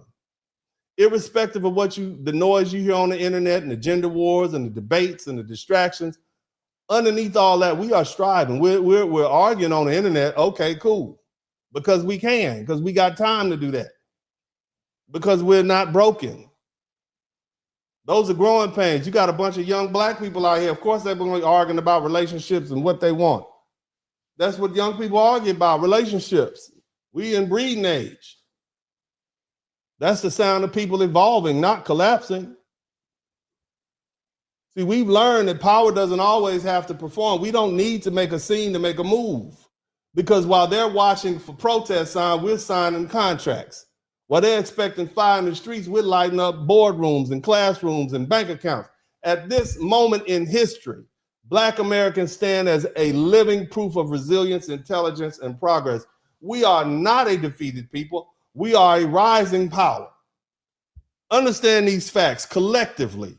Black consumers command over $1 trillion in spending power every year. And the projections show that the number is soaring by 2030 is going to be 1.7 trillion. That's almost $2 trillion. That's not just spending power, that's leverage. That's leverage that changes everything. Millions of Black Americans are climbing the economic ladder. 2.5 million Black people between the age of 18 and 64 now occupy the top third of America's income distribution.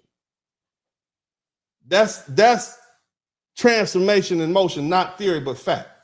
The Black median household has risen from $41,000 in 2011 to $53,000 in 2022, almost a 30% increase. 2023, black unemployment dropped 55%. That's the lowest in recorded history. Between 2019 and 2022, the median black household net worth jumped roughly 20%, largely due to the rising home equity. They can't afford houses because they can't afford them. But we got the houses because we've been here. Numbers don't lie. That's progress. It's real, it's measurable, it's undeniable. But here's what happens next. And it always happens at the same time. When the system sees black progress, it panics. So what do? They rally around a scapegoat, black success. They scramble to rewrite the story, to reassert dominance through fear and division and deception. They use the media manipulation, voter suppression, policy restrictions, economic barriers, anything to slow down the momentum. You see what I'm saying? They thought we could never rise. Shout out to Earth Angel. I preach the truth over here, and the truth ain't always gloom and bloom.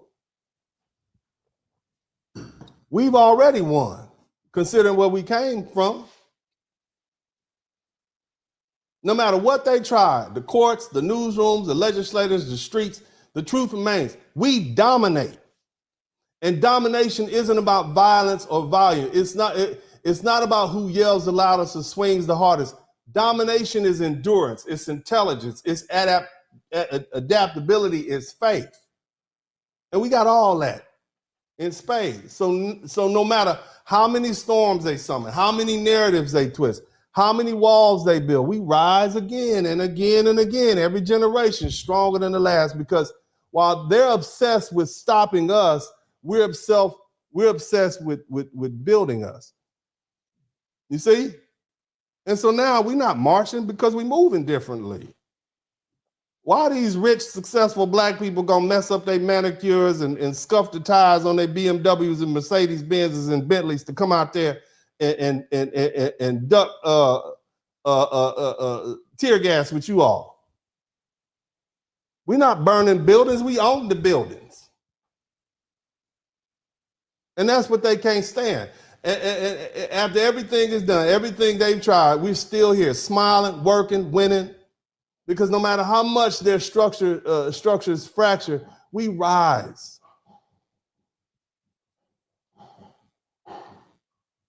They don't understand. We're not afraid. They don't understand. We know our history.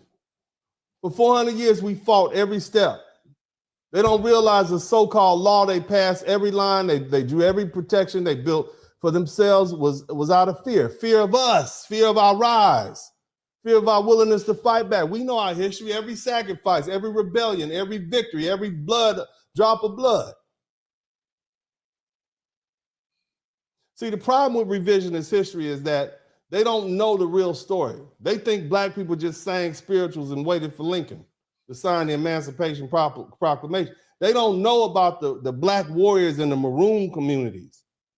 They don't know about who fought back long before the Civil War, long before America even called itself free. They don't know about what happened at Fort Mose, founded in 1738, the first free black settlement in what is now the United States, and at that time, Spanish Florida.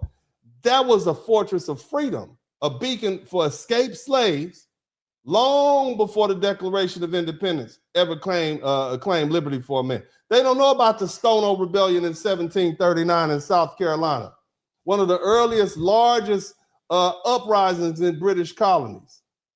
We've been fighting this thing since day one. Hell, let's skip forward to 1811, right there in Louisiana, outside of New Orleans. They call it the German Coast Uprising. 500 enslaved black people were marching on New Orleans, waving flags of liberation. Whether we're talking about Gabriel Prosser's rebellion in 1800, or Denmark Vesey conspiracy in Charleston, 1822. What about the Black Seminoles? These people in the swamps of Florida from 1816 to 1858, 2 years before the Civil War, fought the U.S. Army to a draw. They fought all their tacticians, soldiers, and strategists, fought them to a draw, couldn't do anything with them. There's a historian, his name is Herbert Epithker. He cataloged over 200 slave rebellions, uprisings, and conspiracies across the American South in the time during 200 in a 250-year time period. That's damn near one every couple. Did you understand? That's like 1.5 every year, one a year, more or less. Every year we was out there doing stuff. People were scared to death. Scared to death. And we're not even talking about the ship mutinies and the plantation insurrections and the guerrilla raids and the coordinated escape. None of that. Now I want to ask you something, all you big bad people out there. Understand that we fought this country before and it pushed it. We'll fight again. Not for conquest, but for freedom. For the right to live and breathe on the land we built. This is our country. Now back then, shout out to Where's the Love? Back then, our numbers were tiny. In 1790, enslaved population counted in the hundreds, 300. By 1860, we were 4 million. And we fought tooth and nail against the might of the entire the empire. Now those dissidents number in tens of millions. It's 48 million of us, Black Americans right now. 48 million. Y'all couldn't do nothing with 4 million. You couldn't even do nothing with 300. What are you gonna do with 48 million Black men and women? And most of our women could whoop most of y'all men anyway. I'm gonna just keep it 100. So to all you white nationalists and white supremacists who think you just gonna provoke us into chaos, let me be clear. That's your fantasy. It's not a plan. We know our history. We know our costs. You don't. And we know exactly what real resistance looks like. We will not be baited into becoming the villains in somebody else's propaganda film. And we will protect our people and our history and legacy like we've always done. And we will do it lawfully, and we will do it strategic, and we will do it disciplined. So before you start pointing the finger at anyone, okay, before you light another fire or wave another darn flag, look in the mirror. You're the problem. Calm down. Get your house in order. That's what you need to do. Get your house in order.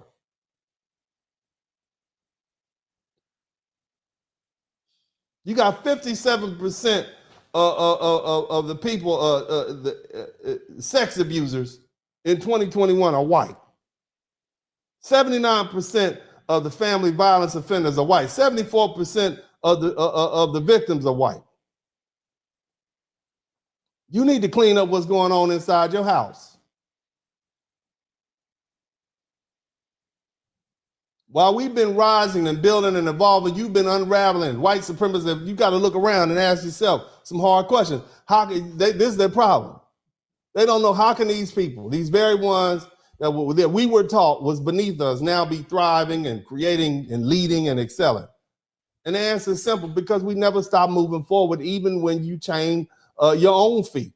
We know what white supremacy teaches. We've studied it for centuries. It tells the average white man that no matter how poor and stupid you are still better than the richest Black man. Even Lyndon B. Johnson, the former president of the United States, white Southern president, exposed that lie. He said this: if you can convince the lowest white man he's better than the best colored man, he won't notice you're picking his pocket. Hell, he'll give him somebody to look down on, and he'll empty his pockets for you. And that lie built an empire, but it's crumbling under its own weight. You guys got a 79% opioid overdose issue. These are not Hispanic. These are straight white people. You got the highest rate of mortality from heroin use, 4.1 per 100,000. You understand? We supposed to be the drug addicts and the derelicts, and you all are taking more than us. Shit. You understand? You got a bad situation. Horrible. Now, I'm gonna run this video real quick because I want y'all to understand the context.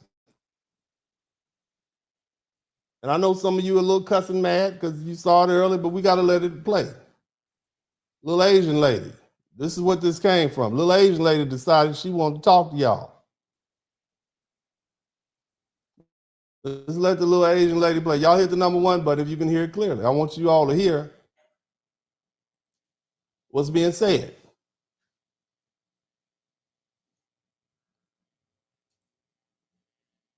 Mm-hmm. Hold on. I want you to hear it. Pull it up. Taking a little longer. Here we go. Listen to this. Fall in real time. Fighting for your freedom is brutal. It's exhausting and it is dangerous. And freedom has never been won from the comfort of a couch. I hope that besides getting on your platform and yelling that we're not coming outside, that you're doing other things to help, like boycotting, mutual aid, grassroots organizing, and you're using your platform to encourage others to do the same thing. But make sure you're doing something and stop acting like your apathy is activism. We are not our ancestors. I used to hate that saying because it's disrespectful, but now I get it because our ancestors were brave. They were built different. And some of y'all are built like your ancestors because a lot of y'all had cowards for ancestors. And it shows. My ancestors were way too badass. I already know that I do not measure up, even though I practically. She said our ancestors were cowards and her ancestors were badass. I want you to keep, she talking about our foundational Black American ancestors. I want you to, Harriet Tubman, Nat Turner, all of them. Keep going. Live outside, but we are living through our government being taken over. Hiding in fear won't save you and has never won a battle, and it will not win you your freedom either. So if you're too scared to come outside, fine. We heard you the first 50 times you said it. Cool. Stay inside because the rest of us are working. But I will say that I believe that the people who put us in this mess need to be on the front lines. Latinos for Trump, Black MAGA, farmers for Trump, and of course, privileged white folks always ready to play savior, never ready to save themselves. All righty. So let's have a conversation real quick. Okay. I want to direct this to the little lady right there. Let me make something crystal clear. I want every word to sting where it needs to. Don't you ever in your whole life call our ancestors cowards. The fact that I even have to say this tells me how far removed some of y'all are from reality. How quick some people are to enjoy the privileges purchased with our blood and are bold enough to spit on the graves of the people who made our presence in this country possible. You said our ancestors were cowards? Because we're not in the streets protesting right now? No, they were strategists. They were strategic. They were survivors. They were warriors who fought the most powerful empire on earth with no army, no allies, no mercy shown to them, and still birthed a nation inside of a nightmare. Let's get something straight, ma'am. Your family wasn't hanging from trees in Mississippi. Your grandmother wasn't dragged through dirt roads in Alabama for daring to register to vote. Your great-grandfather wasn't whipped until his skin came off his back for teaching another man how to read. Black people in America didn't come from cowardice. We came from hell, and we built heaven out of it. Cowardice? No, cowardice is watching injustice happen and doing nothing unless it benefits you. Cowardice is staying silent when your voice could make a difference. Cowardice is hiding behind our courage while you enjoy the open doors we kick down. When your grandparents came to America, there were already Black soldiers buried under its soil. Black women had already been beaten, jailed, and firebombed so you could walk your ass freely in this country and open a business without whites only signs hanging over your head. You didn't protest for the right to immigrate here. Our people died for it. Every freedom you enjoy, every law that protects you is built on the bones of the same people you just disrespected. If my ancestors were cowards, you'd still be begging a white man for permission to enter this country. So keep your mouth shut. Matter of fact, keep your mouth off of us. Because we fought wars you never would have survived. We fought with faith when the world gave us nothing but despair. We fought with our hands, our minds, and our blood, while the same government that let your behind over here was lynching our people. You don't get to call our descendants Nat Turner and Harriet Tubman and Frederick Douglass and Ida B. Wells and Soldier of the Truth and Malcolm X and Dr. Martin Luther King cowards. You don't get to talk down to the lineage of black men and women who built this nation brick by brick, under lash, under the gun, under constant threat of annihilation. We're not out in the streets because we learn from history. Because we understand that every time we bleed, someone else cashes in on the spectacle. We've matured past emotional reaction. We've evolved beyond performative protest. And most of all, we've outgrown the need to prove our bravery to anyone, especially you. So let me educate you. When you see us quiet, we're not scared, we're calculating. When you see us still, we're not frozen, we're focused. When you don't see us outside, it's because we're inside building power, financial, political, and generational. You see, we've spent 400 years fighting battles so other people could claim freedom. And we're done fighting on command. And this is damn sure not cowardice, it is wisdom. This is the evolution of a people who learn that the loudest fighter isn't always the one who wins. Sometimes it's the one who moves in silence, who waits for the right time and strikes with precision. So before you run your big fat mouth and call us cowards, remember who opened the door for you to speak freely. Remember whose struggle created the space you now occupy. And remember that we are the descendants of survivors, not spectators. You wouldn't last one damn generation in the world our ancestors endured. We didn't need validation from the descendants of bystanders. We're the descendants of the storm. We're the children of the ones who refused to die, who refused to bow, who refused to stop believing that freedom was worth fighting for. So the next time you think to call us cowards, understand the only reason you can speak that insult in English instead of your native land, your native tongue, and you can do it in America as opposed to in your native soil without chains on your wrists, is because our so-called cowardly ancestors built the stage you're standing on. Now go sit your ass down and show some respect, because while you talk, we build. And while you mock, we rise. And when this country shifts again, and it always does, don't be surprised when the same people you just called cowards are the ones standing while the dust settles. This is Uncle D. I love you all. And as I always say at this time, I'm out.